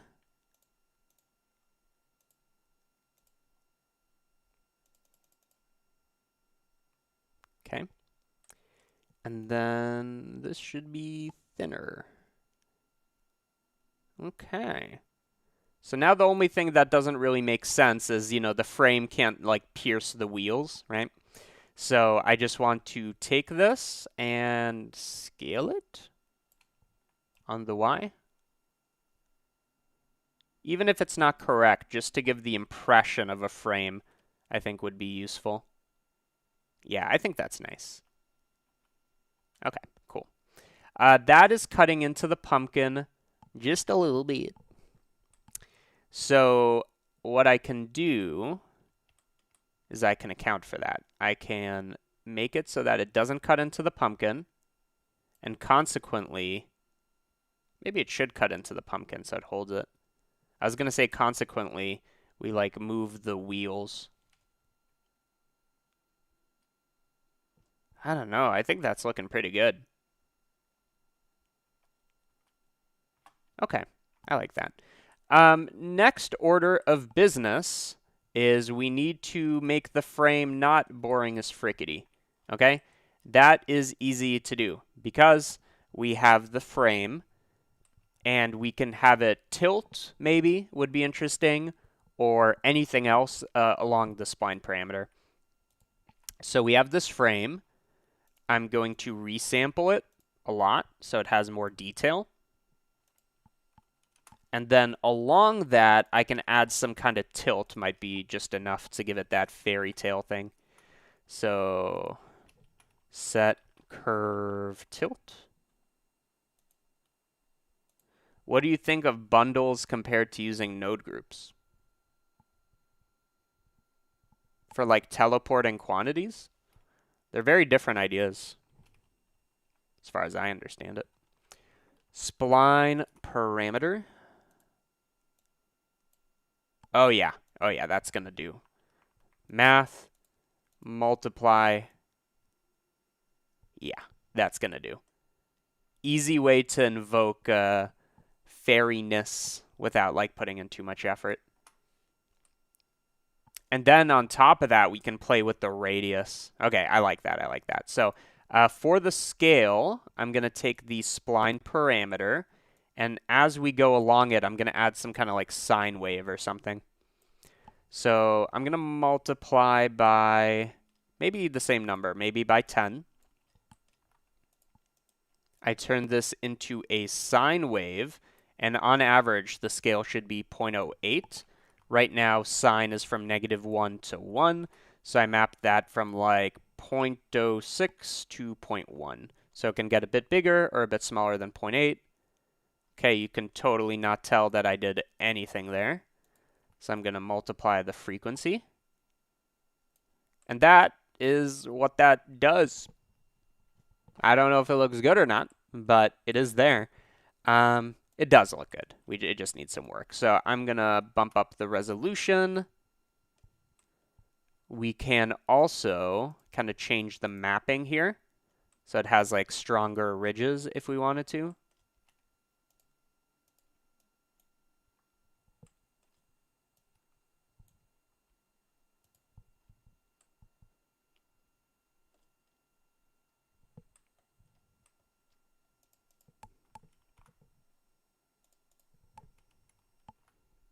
What did I even do? 095. Even subtler. Subtlers of Catan.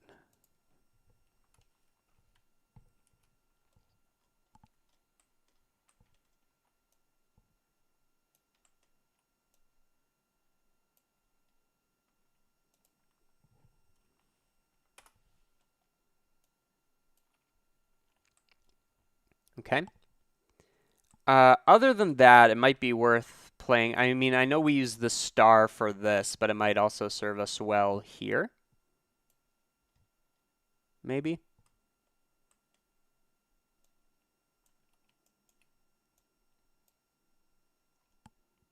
Oh, yeah. Okay, that's the move. That's the move.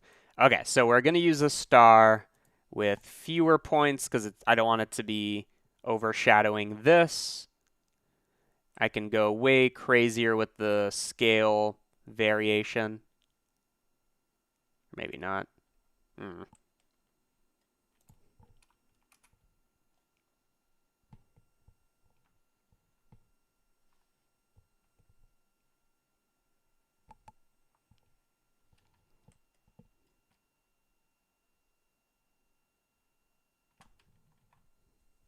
Can you make the frame bend down the weight of the pumpkin? That would also give you the option to make the frame bend more with the turbulence. Can you make the frame bend down with the... Oh. Oh. Good idea. What I think he's saying is if this is a line, this is a cable, like a telephone pole, like cable line. Like it kind of has a droop, or in this case, instead of a droop, you could think of it as affected by the weight. I like ideas like that. Okay, let's do that. So what I'm going to do is we've resampled the curve, blah, blah, blah. I'm going to set position, maybe before the tilt. I don't think it matters. Let's do it after the tilt.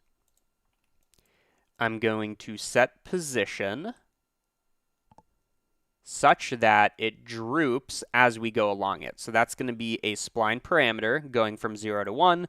And instead of doing a function, I believe it's supposed to be hyperbolic sine, actually. Let me just play with that. I think it's supposed to be hyperbolic sine. I've never actually done this. If not, I'll go to the method I was just starting to talk about. Maybe it needs a period of 2 pi.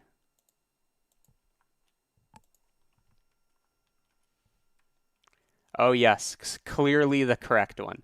Okay, so what I was going to do is I was going to take the spline parameter and just draw the droop using RGB, or really float curve, because that lets me, A, make it more easily. Oh, they added XY gizmos. Very cool. Yeah. So everything I'm about to do, I'm going to invert because it's going to be going up. Oh, I see the issue. The issue is that each strand isn't individual, whereas I want it to be. So I need to separate each like side of it into its own thing. Let me think. Is it as easy as we have this curve, or even before that, we have this mesh? Can we split edges? I don't know if that would apply here. We can check by looking at the spreadsheet. Oh yeah, that definitely adds something. Don't know if it's the right thing, but let's see.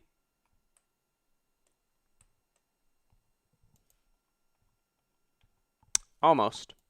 Almost.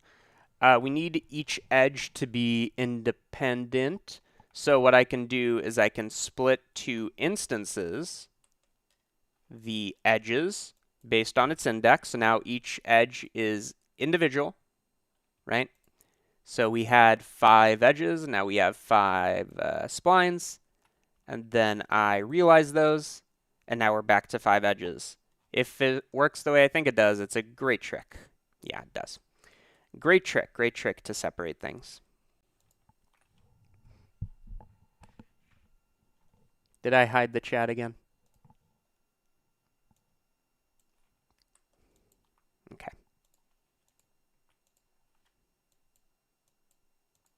This is something I don't mind compressing too much.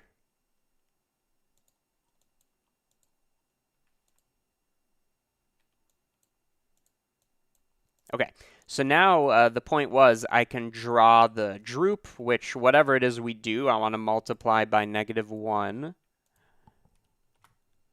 so that it's kind of holding the weight of it. And then by how much, that's to be determined.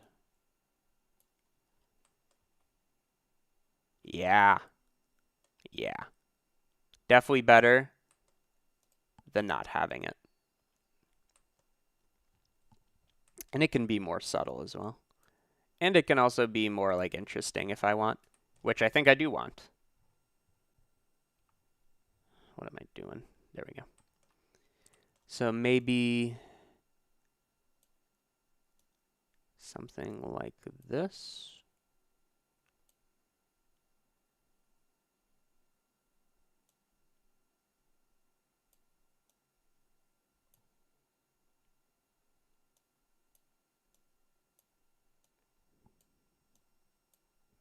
Like this, what I'm doing right now is where you get a lot of that like fairy tale look, at least in theory.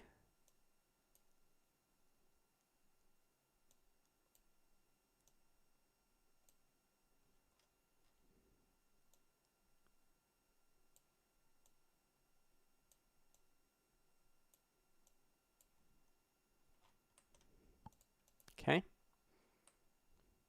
Yeah, that's nice. And now let's see it. Okay, before I fix that mess, let's see it in context. I'm going to add a value so that I can start changing these voxel sizes together. So 0.02.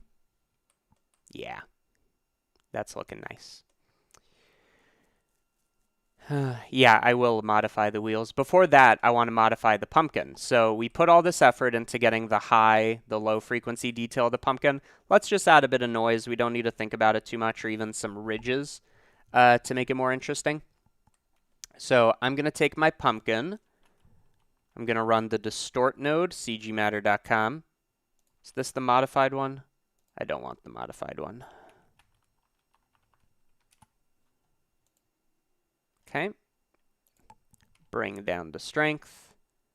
Bring down the strength. Yeah. Nice. Okay. Let's add some detail. Bring down the strength. Yeah. Subtle. Subtle, yes. Adds a lot. Also, yes. Let's turn on cavity so we can see it a bit better. I feel like we see it a little too much. Okay. I like that. And maybe I want to do that individually. I think so. I think I want to do that just to the pumpkin.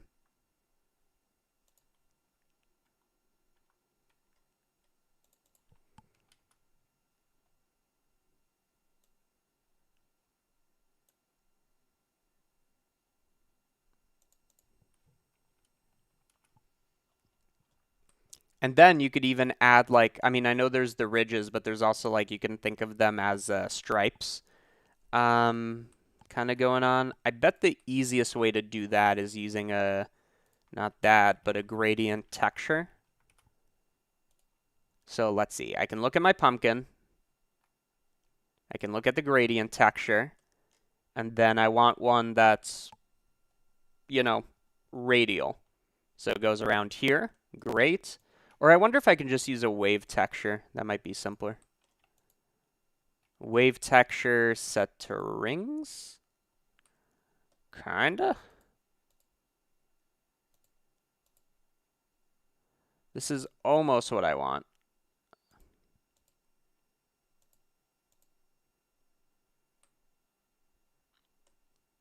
Almost.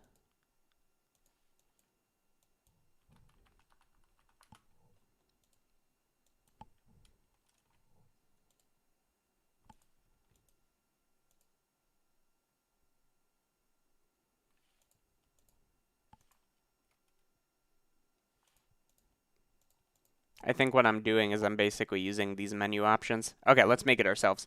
So gradient texture looks like this. I need to get ridges, so I'm going to multiply by a big number, like let's say 100. I need this to be repeating, so let's throw this through a fraction. Or I could throw it through a sine wave. I'm going to throw it through a fraction. Which also gets us this detail on the inside if we want it, and I think I do. And I don't want to just use that. That's like a sawtooth super sharp pattern. So just like before, I want to use the float curve to, do something. So we'll start off all black. There can be these lines in the middle, and then I just want to kind of add some noise. Just so it's more interesting than if I just did lines. Okay. And that can be used as a parameter to distort. So for example, many ways to do this, but for example, I can push off the normals so that the interior acts differently than the exterior. I'm going to offset off the normals which is going to look like that. And then I'm going to scale the strength of this effect by this float curve. Yeah. Okay. And then all of this, whatever I did, can also be multiplied. Oh boy, I fucked up.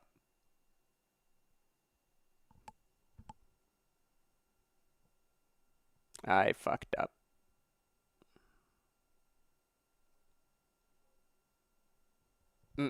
Time to shut down Blender. I'm not going to let it chug through that one.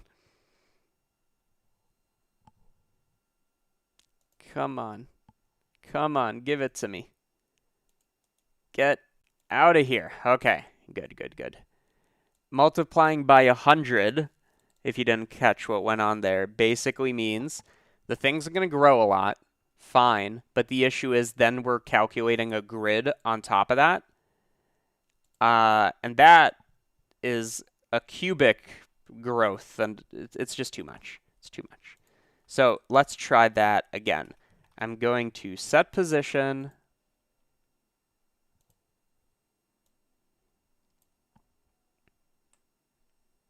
I'm going to set position by offsetting the normal. So let's actually start off by like scaling by 0 so that we don't introduce extra detail that we don't want. And we scale the normal by this number. Okay, that's what we had. And then I multiply it, this time being very careful, to make it like 0.5. And connect that. Okay, there we go. So now it's just about finding that sweet spot. Yeah. So this is without, this is with. It really makes it look like it grew out of somewhere. And then we can also add strength to the distort if we wanted to. Maybe smaller or bigger scale. Yeah.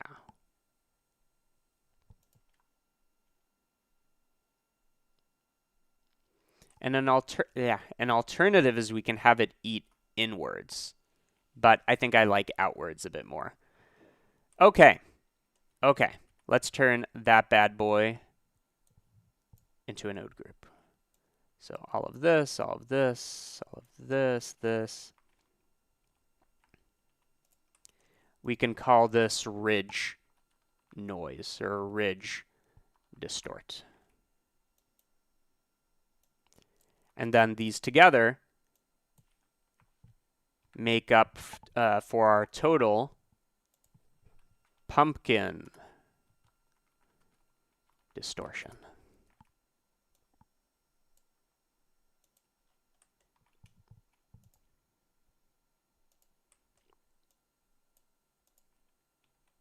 Yeah. Okay, that's great.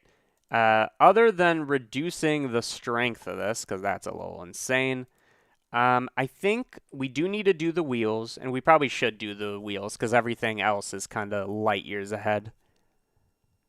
Okay, yeah, let's do the wheels. How can I make the wheels interesting without putting in any effort? It's a good question.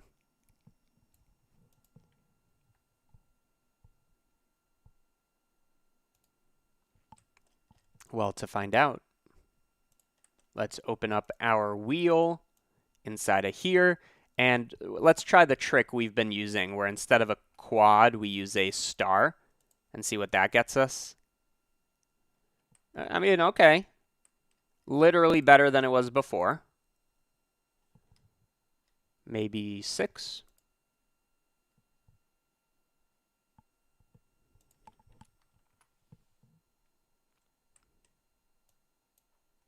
No, I mean, that's literally better. So we like that. I could do the whole tilt thing, but then it all kind of looks the same, I feel like. Okay. And then we do have this thing in the middle here, which we can smooth out using SDFs. But let's see.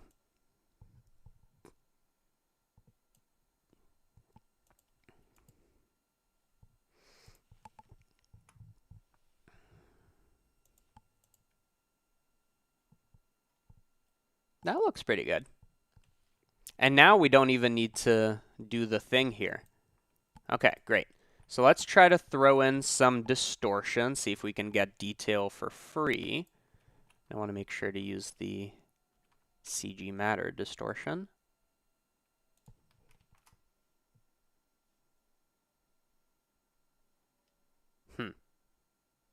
Why is only that getting the detail? We extrude mesh, we subdivide. Ah, because this part gets no detail.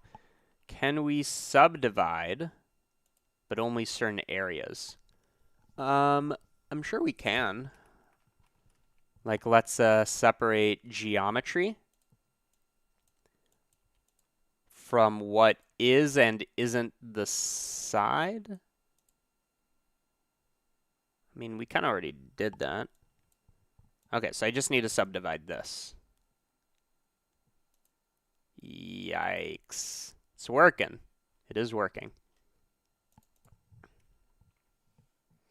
And this should make the wheel motion more interesting as well, because I think it should account for this.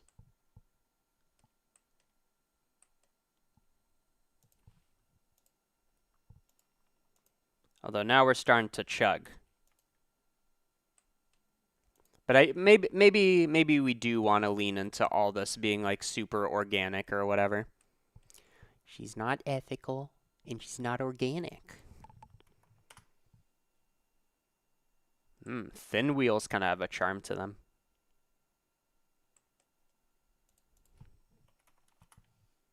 Okay, so that's already far more interesting than what we had before. Okay. And now let's go to the door. I wanted to do the door. And maybe let's just very quickly, for free, get some detail on the terrain, since it takes no effort on our part. Take 100 by 100, make it 200 by 200, which you see nothing of because it needs detail. Let's add some. There we go.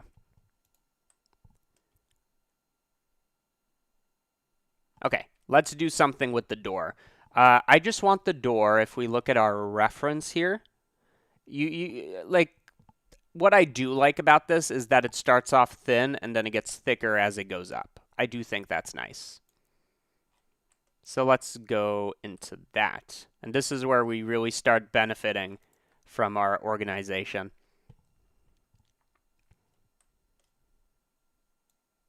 Can you, oh, that's a good idea. I can slap in bake nodes, and I will. Good idea. So we start with a quad, and that quad gets transformed into this.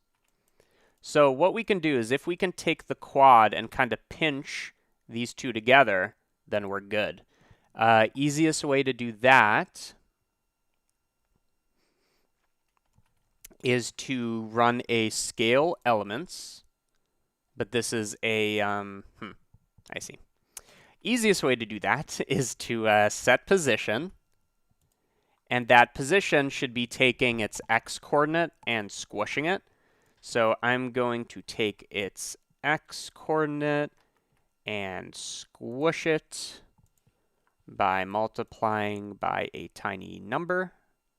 But that should only apply to the bottom, and we can do that by making a selection on what is a positive y and a negative y, separating top from bottom. There we go. Now we need to see if this is the correct orientation.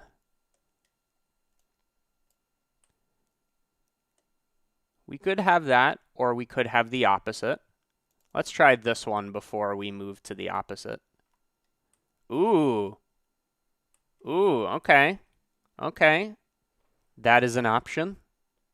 What is our other option? Our other option is to invert this.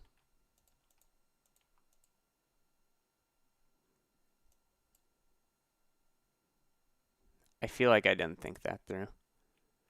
Let's do a greater than, and then a less than. No, I think I like this version far more. Okay, great. Yikes, did not mean to do that. So that is our door. I feel like our door should maybe be a little bit taller, which we have control for out here. Maybe a little bit wider, so 1.1, 1.65. You could really step into that. And how much rounding do I want to give it? Probably not that much.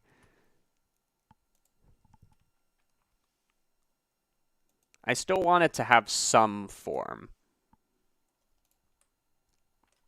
Okay, that's looking good. Let's do the bake thing, as somebody said. So what can we bake? Well, I think we can definitely bake. We have the spiral that we position, but that's dynamic. So we can definitely take these. Oh, but that's also dynamic. Hmm. Hmm, hmm, hmm.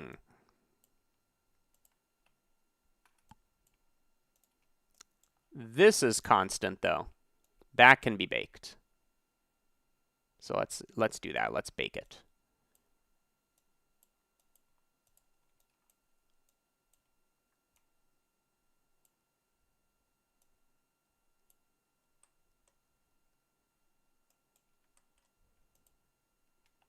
Okay, great.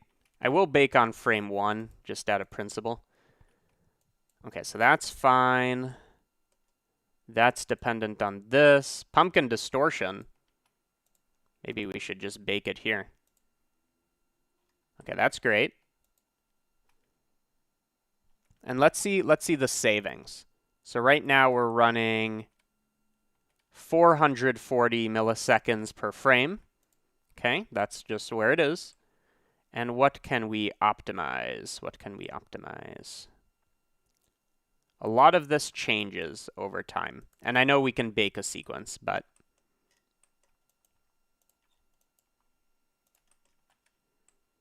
what can we make easy for us? Not much, because it's all dynamic. Like, you know, we can do dumb stuff, like we can bake this fillet curve, but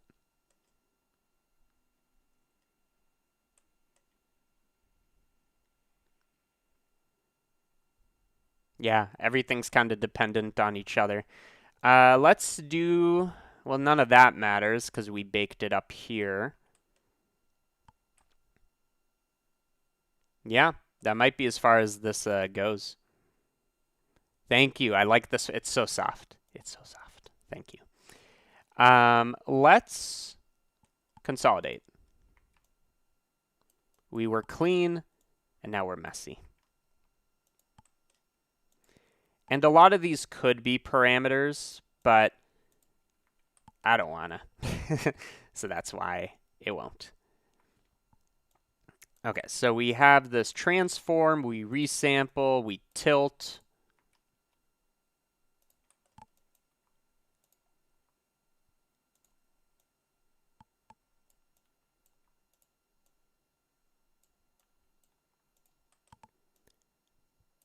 We then set position to get the droop. This can be compressed, right?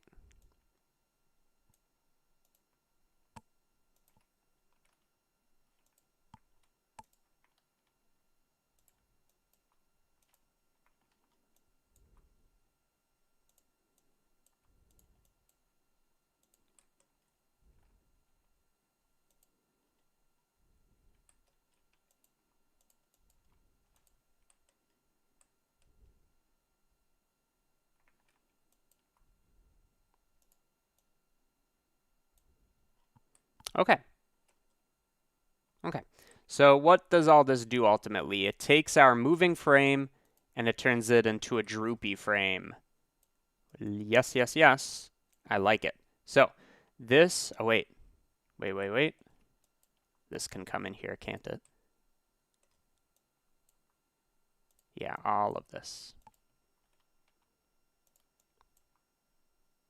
Okay, so this can be a node group called like droop frame or something. What do we got? So the Z component is the radius.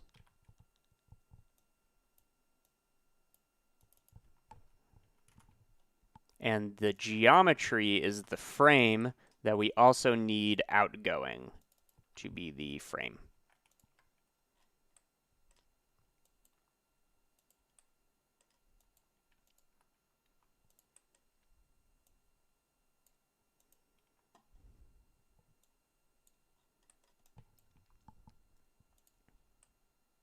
Okay.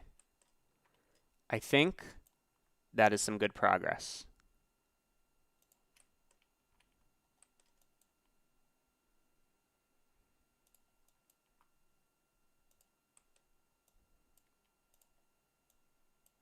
So what do we got? We got our positioned pumpkin that reacts to the thing. We have our wheels that are nice and fast. We have our droop frame that's nice and fast. It really is all the pumpkin, which is interesting. Yeah, yeah, you're right. It is the SDF union that's doing all the work. And of that, what's doing the work? This part. That is turning the pumpkin, I think, back into it. But that part can be baked. That part can be baked. So let's actually do that. I believe. Although it doesn't seem like the grid is like an option here, but let's see.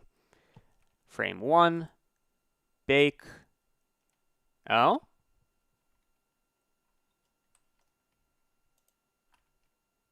Okay, whoever commented that, xmellow, big savings, big savings. Okay. So now what's the limiting factor? We're at 200 per frame. All of that is from the pumpkin, all of it. So SDF difference. This can also... Wait, why is that changing? I thought we were using a bake. Like if I disconnect this? Oh, because it's being used in the positioning of the thing. I see. So this is something we can also bake and get savings for. Love to see it. Let's do that. So I'm going to bake right here. Like that. There we go. We're almost real time. Thank you, xmellow. Okay, so what now? We're at 70. That's almost real time. All of that is from here. And where's that coming from? That's the SDF union. That can't be. Unfortunately, that can't be optimized, I don't think, other than reducing the voxel size.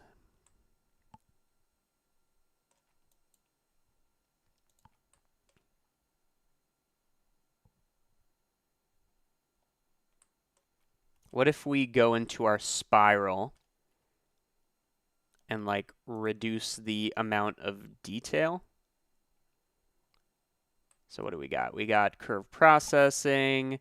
We have the radius and the shape. Okay. So right now it's running at like 10 FPS. What if I set this to 1? Doesn't matter. Yeah, it doesn't matter. I literally need to set this to a bigger number and lose that quality.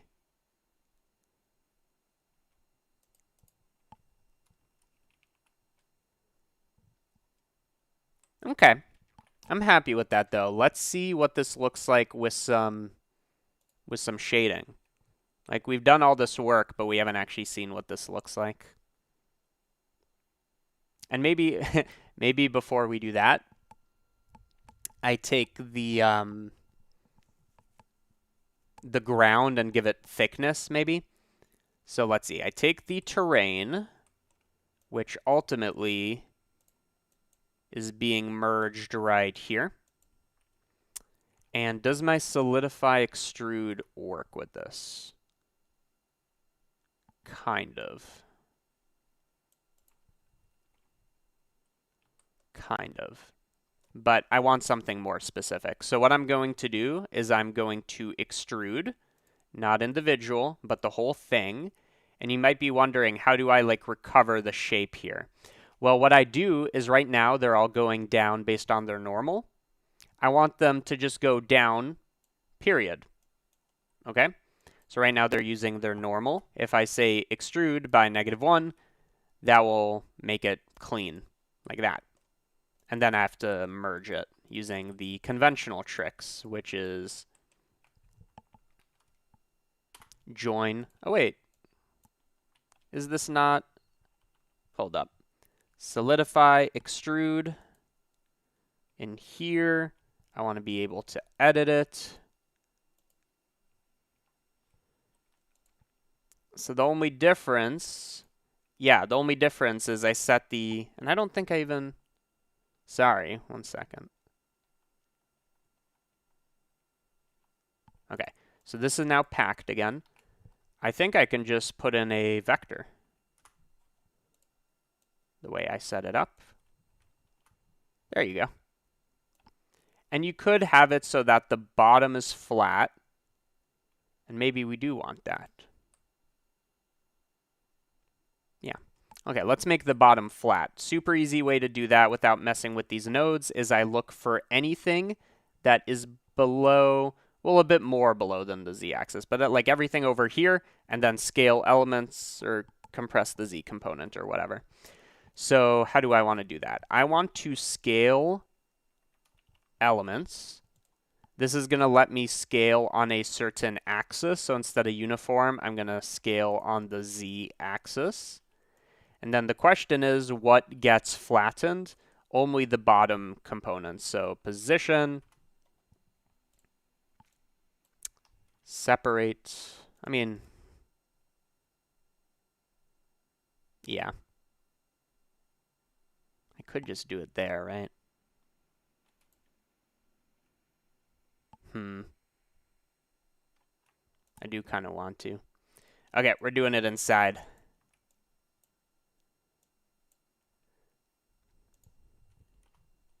Which means I once again need to unpack, go inside of here, and then I scale elements just like I was going to do with a vector of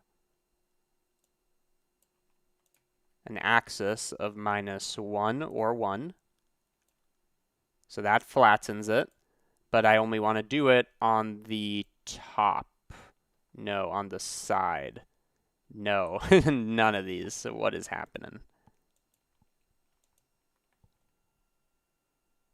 Oh, wait. I need to set it to 0. There we go. Nice and flat. And that works with the moving terrain, so kind of like a nice slice of life.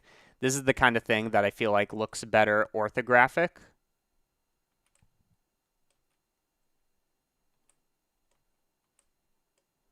And we just need to find a view that's like flattering. Yeah. Okay, let's set up a camera. At this point, I'm going to exit GeoNodes land, finally. This doesn't count, by the way, as like, or what I mean is like this isn't cheating, adding a camera, obviously. So I'm going to render, I mean, yeah, this definitely has to be a 1:1 like aspect ratio thing, right? So I'm going to set this to orthographic, maybe a 4:3. So let's see, if I make the X 1920, then it would be 1920 times 3 divided by 4 for that 4:3. Yeah.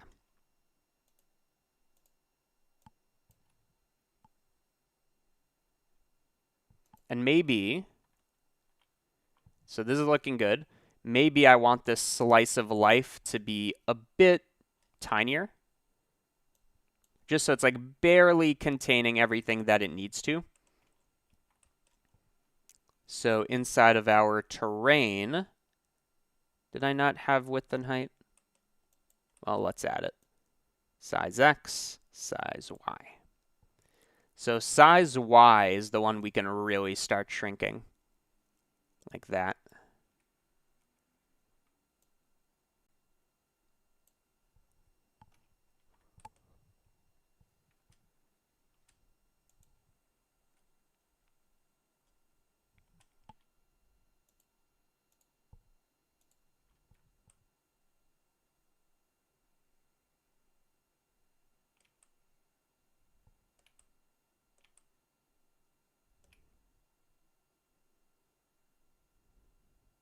Okay. I think that's pretty good for now. One thing I'm noticing is if we do pick this angle, we better make the frame like a bit more flattering since we picked a bad angle for that. Easy enough. I take the frame, which is composed of scaling, and look at that. That's fun too. Maybe that should also be dynamic. Like, it doesn't make any sense, but like maybe it should be. So just like that. So it just carries it a bit more than it was.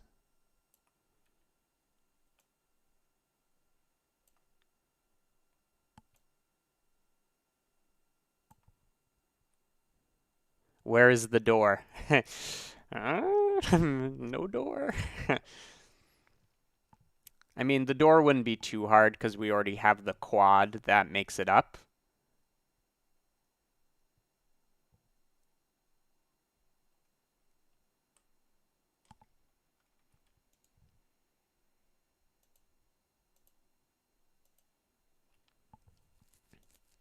Okay, I do want to see what this actually looks like as a render before doing anything else.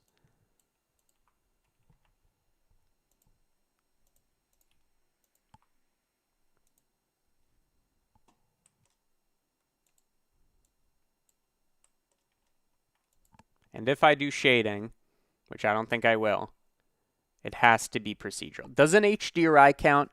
Is that fine for Nodevember? I feel like it should be. But let's try to not. Let's try to go full Nodevember.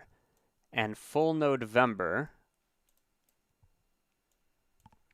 means just using lights. So let's try that. So what I like to do is I like to turn off the world so that there's no light, and then I like piece by piece start adding it back. So maybe I will use a area light that is a bit more powerful, a bit bigger. This will be backlighting, just giving it some form.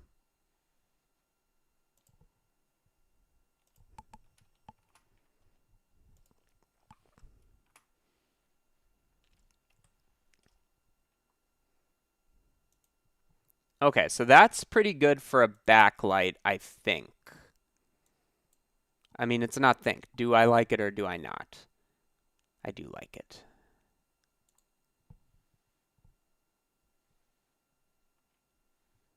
Because we could just go full Halloween. Like, it doesn't have to be like a pretty render, you know? We could lean into not shading. And maybe that is what I'll do. But now, let's make a second light. This one's goal is to show more of the form somewhat. Yeah, I think I'm going to go for a creepy render. Like it's Halloween, come on.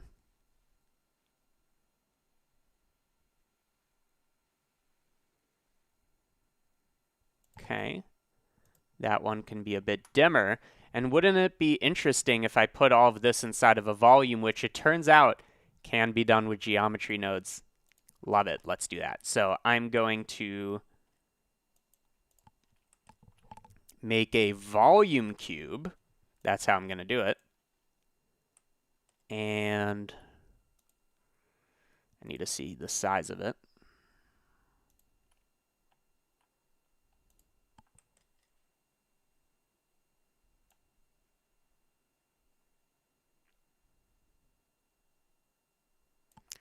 I mean, at this point, would it just be easier to dynamically calculate the size of the volume cube or do like a bounding box thing? Let's do a bounding box thing. Let's keep it Procedural. So bounding box, but it would change, wouldn't it? That's fine. Bounding box of the terrain, which would look like that. And does it change height? I think it should. Even slightly. Yeah, it does. So I don't want that, at least for the Z component. But I do like its X and Y, so or its min and max. So I'm going to make a volume cube using this min. And then the maximum, I need to custom choose the Z value. So I'm nullifying the Z value. And then I'm going to add some, and we'll see if that makes sense. Yeah, that should be correct. Connect that there. Look at that. Okay. So this should be a bit taller.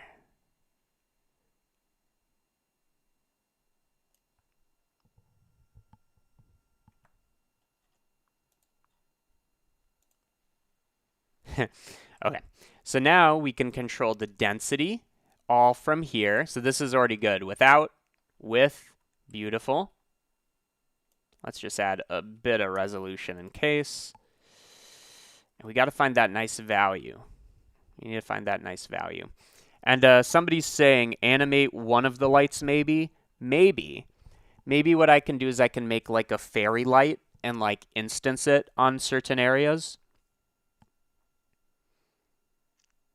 I do want to lean into the spook, like max spook.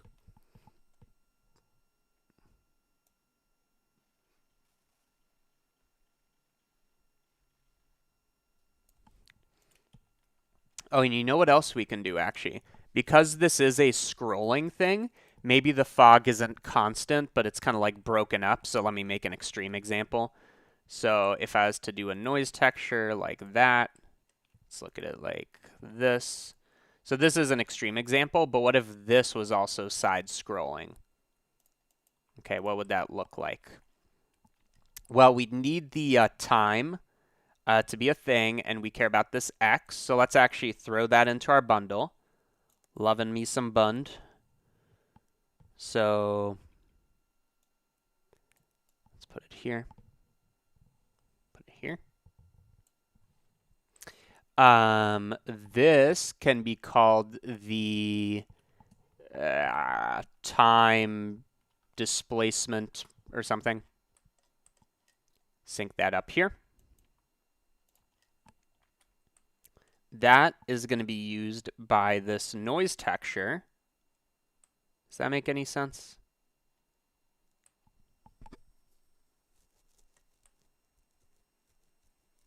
Yes, if we use it as a addition. So I'm going to take this and add it to the position, and let's see. That, for some reason, looks like it's going a bit faster, doesn't it?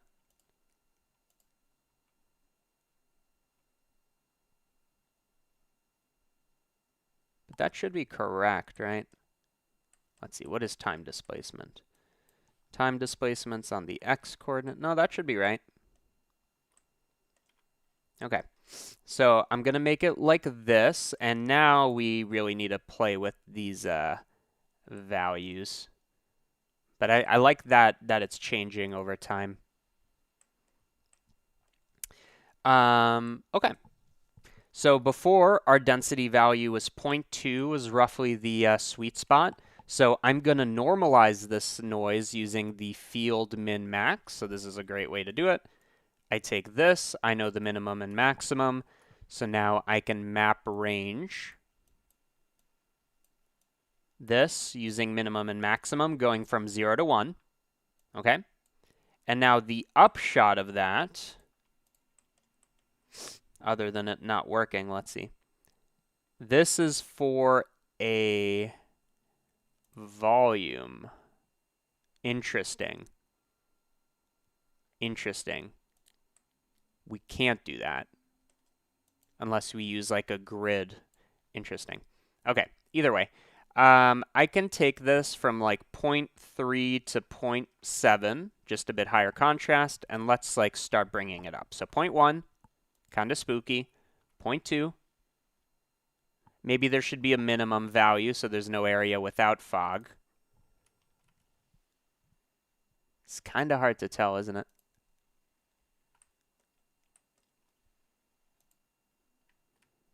But I guess it should be subtle, right? Like if I can tell, that's a problem. So let's bring up the detail, bring up the roughness.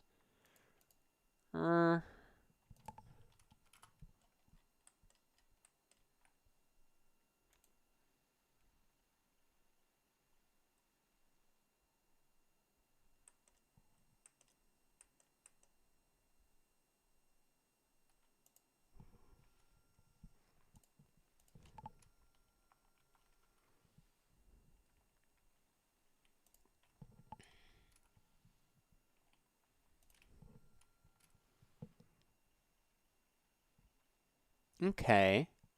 It's going to be kind of hard to tell without rendering, to be honest. But I think it looks really good.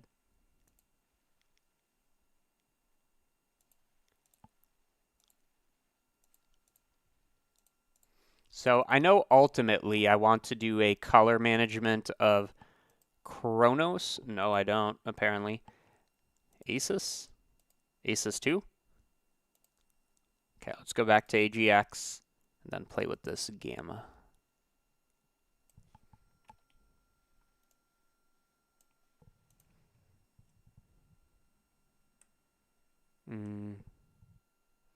I do really like this backlighting. Like, that's dope. So maybe let's emphasize that. So that's going to have a power of 80 now. Yeah.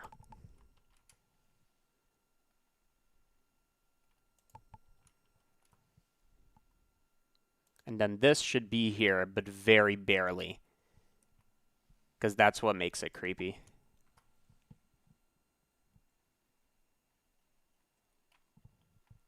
And then let's see. I mean, orange, right? Has to be.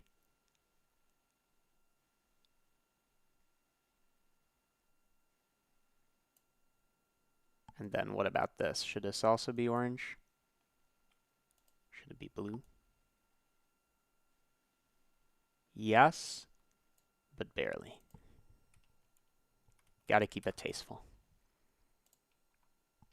Okay, so I like the ratio of everything, and now we can start like bringing up the exposure or whatever it may be.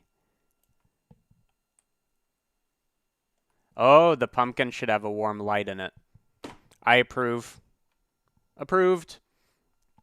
So a lazy way to do that is to, just put a light in it, which, I mean, is fine because it's like barely moving. So like, for example, if I was to do that, I mean, that looks sick.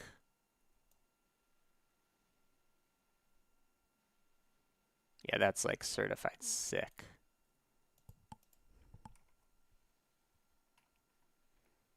Like that works. But then what if I was to take this terrain and go ham? What does going ham look like? Looks like this.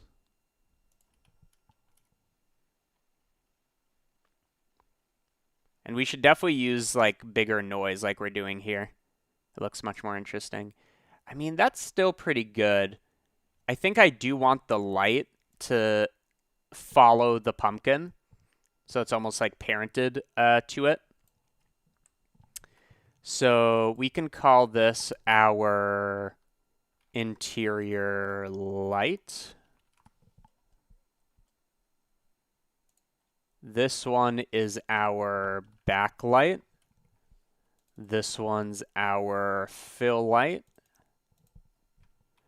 We haven't named it. So far, all of this, everything we did has been called cube. Nodevember day 1. And I want the interior light, but spawned where it should be. Okay, so I'm going to hide this. Okay. And I'm going to procedurally put it where it needs to be. Okay.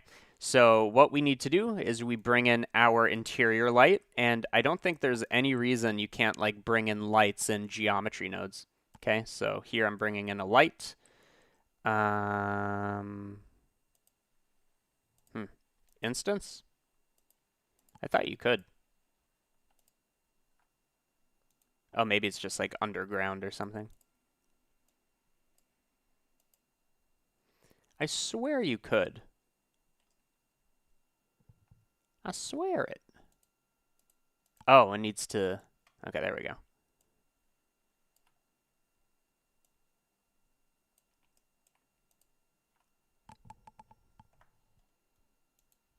Okay, there we go. So now we can have a light that does that. I wonder if like it will render or if that's also an issue. Let's see. So let's go for like 24 samples just to see if it works.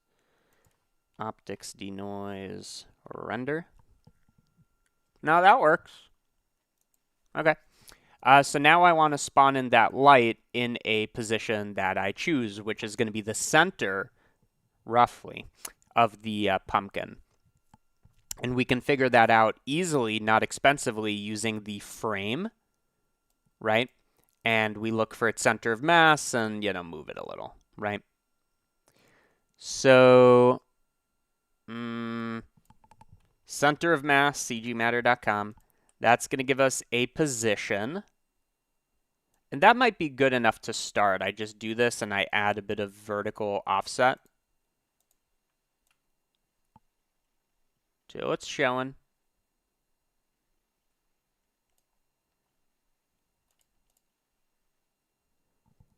Okay. And yeah, I need to find a place to dock this. Make it tinier. There we go.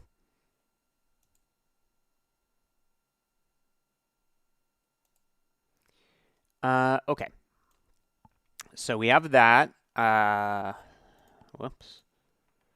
I want to see this better, so I'm not going to have a noise threshold. I'm going to let it just go. And somebody said the light should flicker, and I agree. I agree. And somebody also said make the light a moonlight. I don't agree, but I will try it.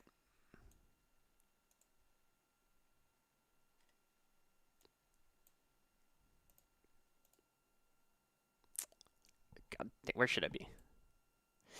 Okay.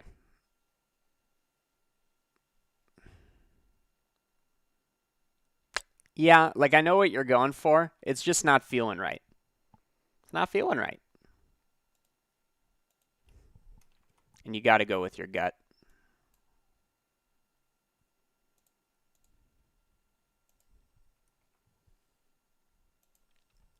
Okay, but I do agree that this should flicker. How do I want it to flicker? Easy. Sheesh. You want to... Fuck. You want to enable use nodes on this light, which now has a material. And this material dictates the strength. Great. So what we do is we now change this over time. Did they add a scene time node? No. Why? Time info? Anything? No. Okay, so what we're going to do is we are going to use a noise texture as our source of randomness. That's going to output some value. And that animation is going to happen over time. Hash frame is the frame number as a driver. Divide by 30 makes it slower. And to actually see what this looks like, because the fog's going to be a little hard to see what's going on, I'm going to take the volume cube and I'm going to get rid of it for a moment. And maybe Eevee is a faster way to actually see what's going on here.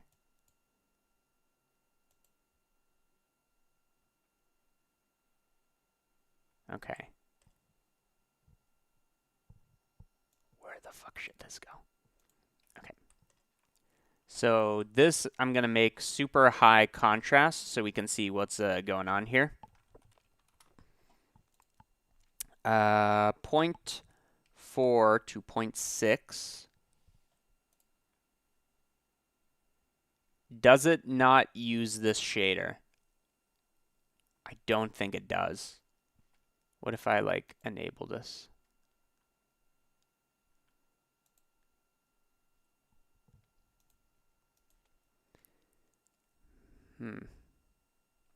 Let's see what happens when it's greater than 0.5. That will for sure show us if it's working.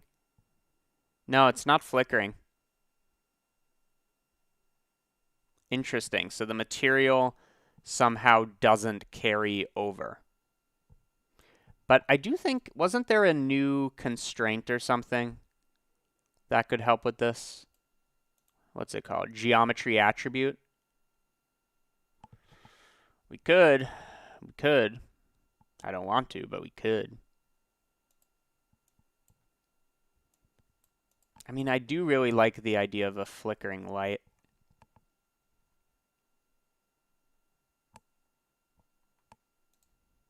I just don't know why we can't get it. Saying EV problem. Oh, when you're right, you're right. Okay, great. So now we can have flickering. And it's going to be kind of hard to tell. It's going to be kind of hard to tell what's right until we kind of view an animation, which is even harder now that EV won't work. But you want to keep a low scale. That's going to make it flicker less intensely, or not as fast. I'll make it slower. I'll have this go from like 0.3 to 0.1, so it never like fully turns off. And what about a bit of denoising? It's really hard to tell.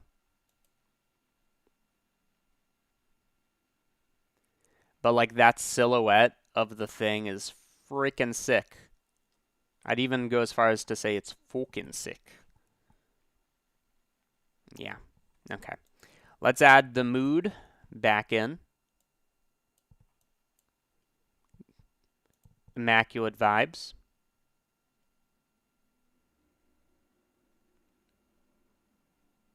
Is it taking that long to resolve? Maybe. To make this render faster, I believe we can go into the volumes. What does this mean? Default volume rendering uses null scattering. Okay, that gives you settings. But could be noisier. Biased option uses ray marching, which controls for step size and I mean, it has less artifacts. What else could you want?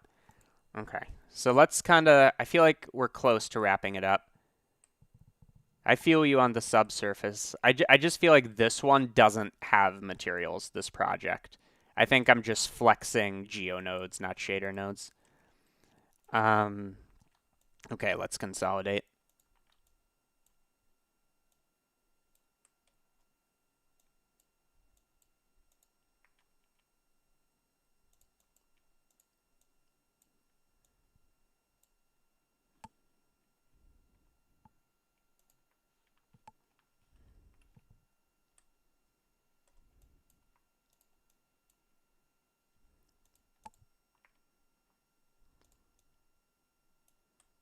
Okay, so all of this contributes to our fog, which we could have totally done as a density field, but that's not much different than what we did if you think about it. This all contributes to the light, so that's what it's going to be.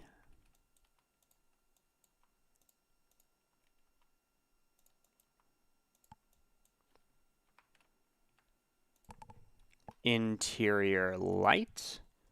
And now I think we're ready to just stack these bad boys.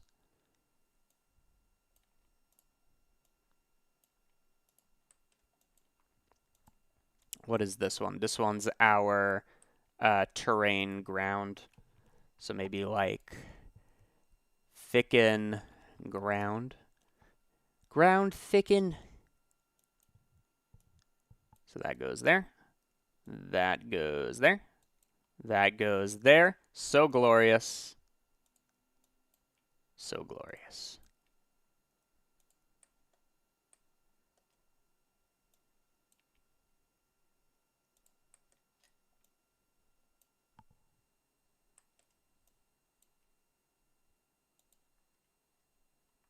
Oh, thank you for purchasing Camera Tracker V3. Let me know if you run into any issues. There were some Mac installation problems that I fixed this morning. At least it should. Haven't had any complaints. Okay. I feel like that's it. So now it's just picking settings, isn't it? But I do like these settings. So somebody said to try out the backlight again. I'll try it. I don't know. I feel like I just don't agree. I just don't agree. It doesn't look good. But what we can do is some compositing.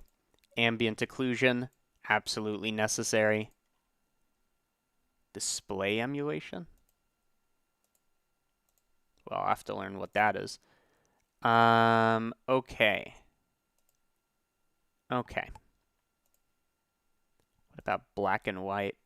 Ooh, that's fucking sick. Okay, we'll have to look into that. So let's render a single frame. We'll give it time to render a single frame, and then we'll comp, and then I will wrap up the live stream, because we've been going for at least 2 minutes. That's for sure. Okay. What the fuck was I doing?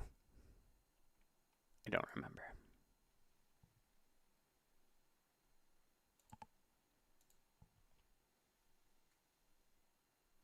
Ooh. See, I love turning it off, but it like gets rid of all of the detail, which is kind of a shame. Like, at least dim it. I mean, I don't know. Like, that's sick.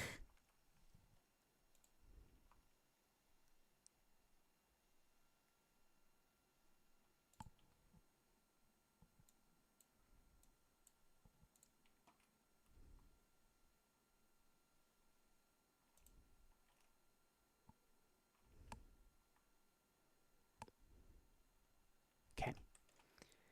Final touches.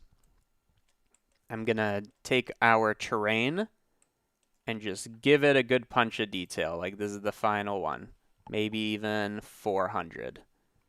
And then once we've done that, we can give it a hit of detail. There we go. Yeah, that's fucking sick. Okay. Okay, let's do a comp. So I'm going to render at, let's do one frame at 300 samples. See what that gives us. I'm gonna hide I'll look at it, but I'm gonna hide the chat a moment because I'm like juggling where it should be. It's a little annoying. Oh, that was pretty fast. That's pretty fast. Let's give it 1,000 samples. This is the main area of worry, of course.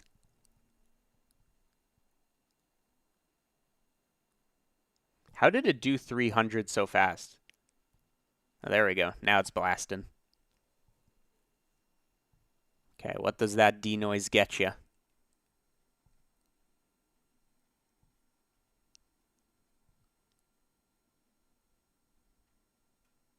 Not bad, not bad. Okay, let's comp. I don't want these presets. Take them away. Take them away. Okay, so we are going to composite. And I know the compositor got a lot of love in the 5.0 and the 4.5. Let's make use of it. So what do we got? We got our image. We got ambient occlusion. That's why I always render it out. It's so sick. Okay, let's go through the normal workflow. So, oh wait, did I forget to? No, that's fine. Let's go through the normal workflow. If you're not glaring, then I don't know what you're doing. Oh, what is? Oh, kernel. I won't mess with kernel, but I know about it. So I'm going to choose a bloom such that it shows some, but not all. This must be a very dark image. Yeah, just a little more. There we go. Before, after. Okay. I mean, this punchy just slaps. It's like I want to add the contrast without just getting rid of my image. Well, here's one trick I like. I like mix color with the ambient occlusion, and then you set it to multiply. Like, look at that.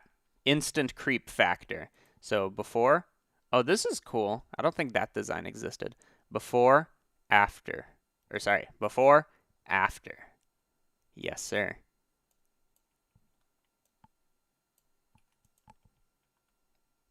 Okay. Add that glare back in.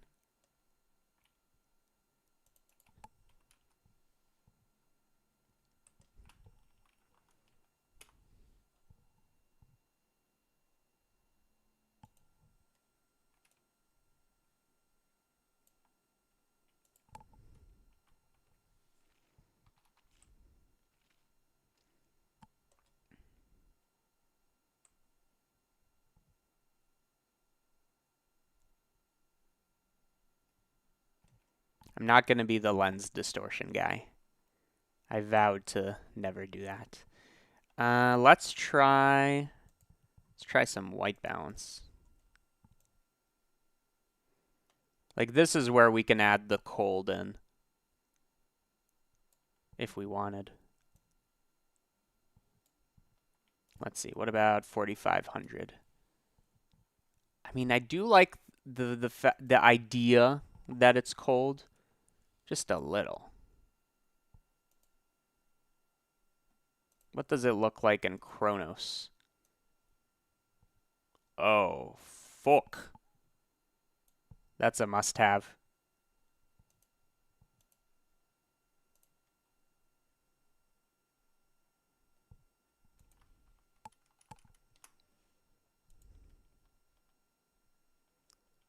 There's an art to comping.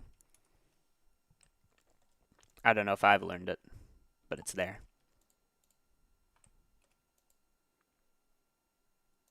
I feel like this is too much. The highlights are nice. So let's actually do this ourselves. So I'm going to mix. I'm going to mix color. I'm going to take our original image. Let's add in the highlights. I like the highlights. So get out of the way. So before, oh, add the highlights. So before, after.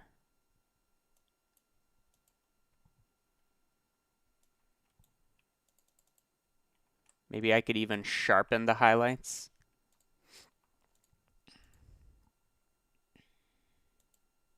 Ooh, look at this.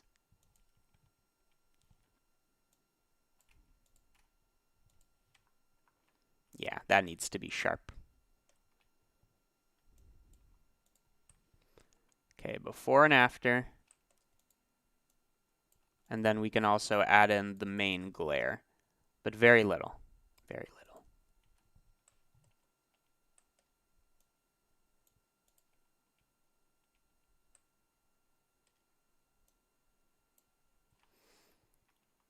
I like that just the edges of this are black and you can't see where it is. That's super cool.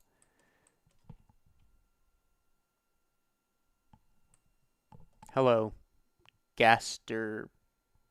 Hello. What else? What else? I don't like to go crazy on compositing, to be frank. I just operate like vibe coding. I'm vibe comping. It's all vibes. It's all, and it always has been, vibes. Okay. So I think we're almost done here. After this, I'm going to put in a little bit more work, maybe a door. Or maybe not. But I just want to show off the procedural nature of it. Like, dang. What if I enabled a normal pass? I have an idea with a normal pass.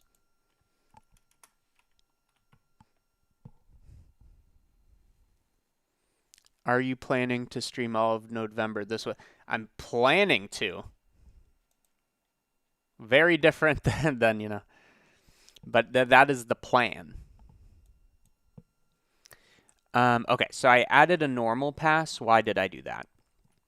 I wanted to get some highlights. So do we have a normal node? Yes.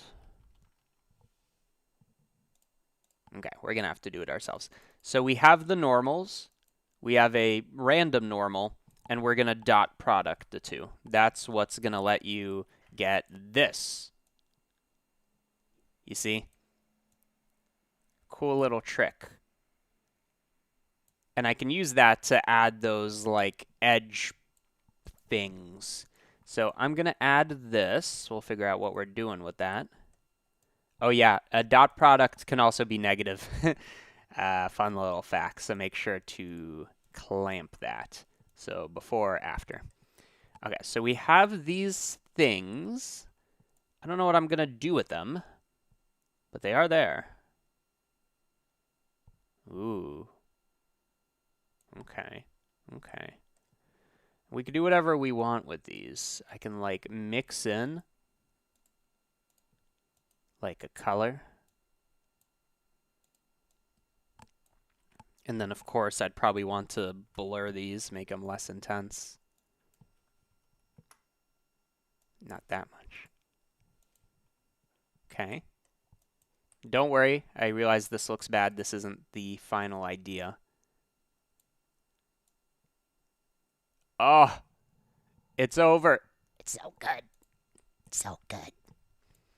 Okay, so I'm going to take this. I'm going to multiply it to lower the effect. Let's see. Before, after. Oh, yeah. Needs to be less, but before, after. So good.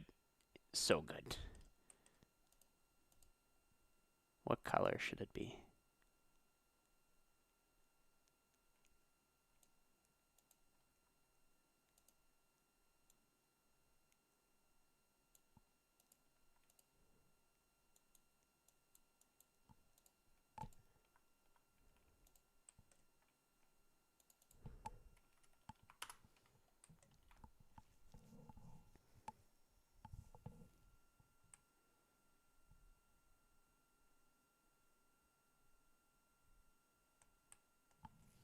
Okay, just to compare, original render, comp render. Original render, comp render. And what we can always do is like if the whole thing is a little too intense, we can always mix between the two. Almost like a fade slider. So original render, new render. And we could take it down just by 20%. Yes, I approve.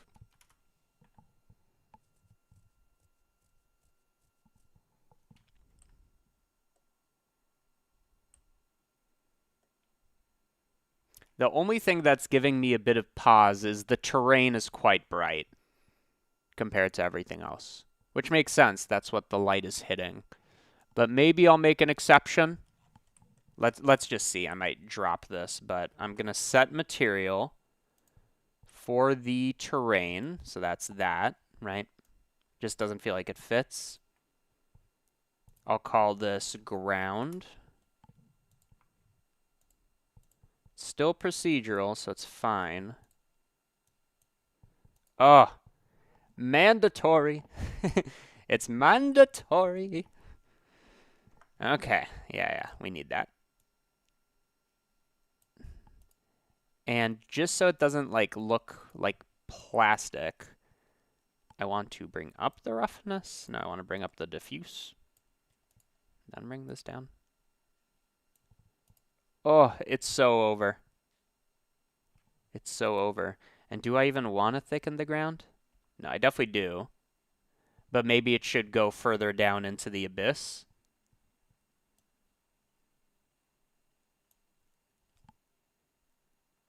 Or should it be thinner? No, it should either be what it was or way deeper.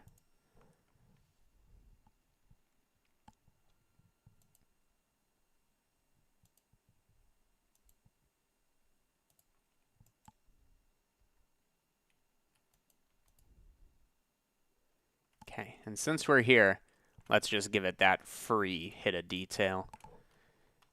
It's a classic trick.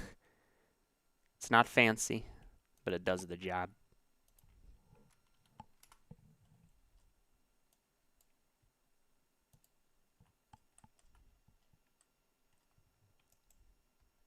Can't tell if it's doing anything.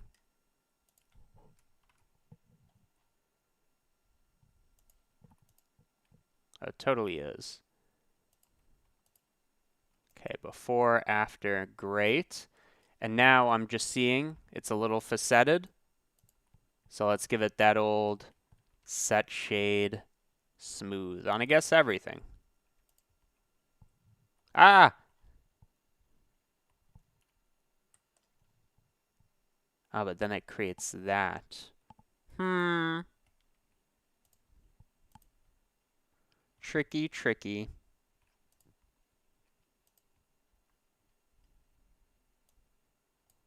Can I just shade smooth the whole object? So it's in the modifier stack. Let's look. It's doing nothing. That's fine though. Okay, cool. Final thing to play with. Do I want the terrain to be the way it is? Do I want it to be flatter? Because if it's flatter, it has more of that, like, it goes up and then it goes down. Whereas if it's like this, it's like, rah, rah, rah. Yeah, it goes up.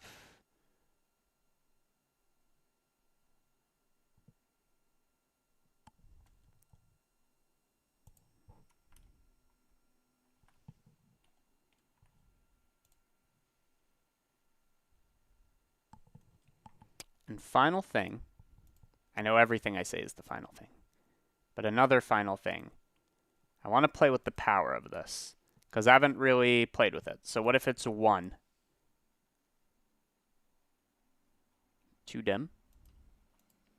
What if it's 3? Let's see.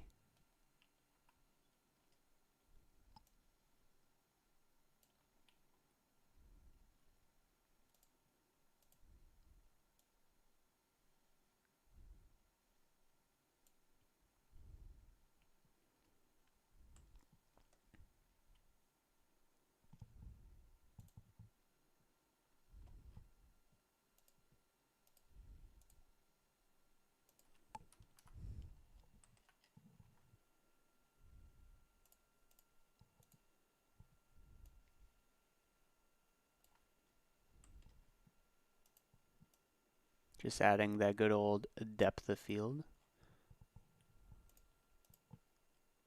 Let's see. Before, after, before, after. Yeah, because I'm going for that miniature look. Like, this isn't like a real thing with the camera above. It's supposed to be a miniature. Wow, this is all geometry nodes. I'll have to come back and rewatch the stream. It's all geo nodes. It's all geo nodes. Yeah, I could add lanterns, but I'm lazy. So I think what I'm going to do is I'm going to spend some time on this myself. Like, this is already 90% of the way there. But look at this. And all these node groups are simplified, kind of. Some of them have their own node groups. But I do want to say, before I wrap up, because I'm about to wrap up, there's a link in the description for cgmatter.com.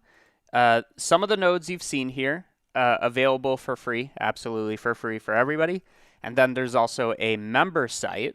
I'll type that in here. where you can get this project file and all the others. So I think I'll make a Nodevember section in a few hours or something. So check that out. That is my like call to action. And yeah, I'll take questions if people want questions. But like, I'm donezo. I'm happy with it. And I'll be here for like 2 minutes. So if anybody has a thing, a thought, now's the time.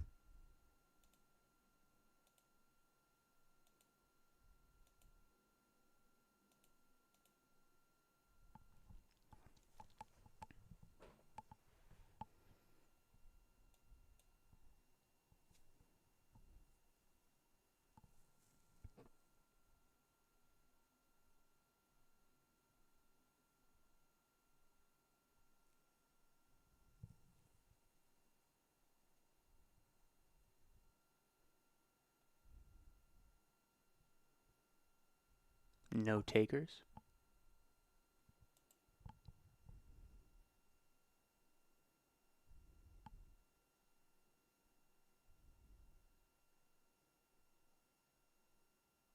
Okay. Then I guess that's it. Thank you everybody for watching Nodevember Day 1. I assume that I'll be here tomorrow for Day 2. I don't remember what the prompt is, but we'll figure it out. And yeah. Bye everybody. I'm going to close it down on YouTube, and then I'm going to close it down in OBS.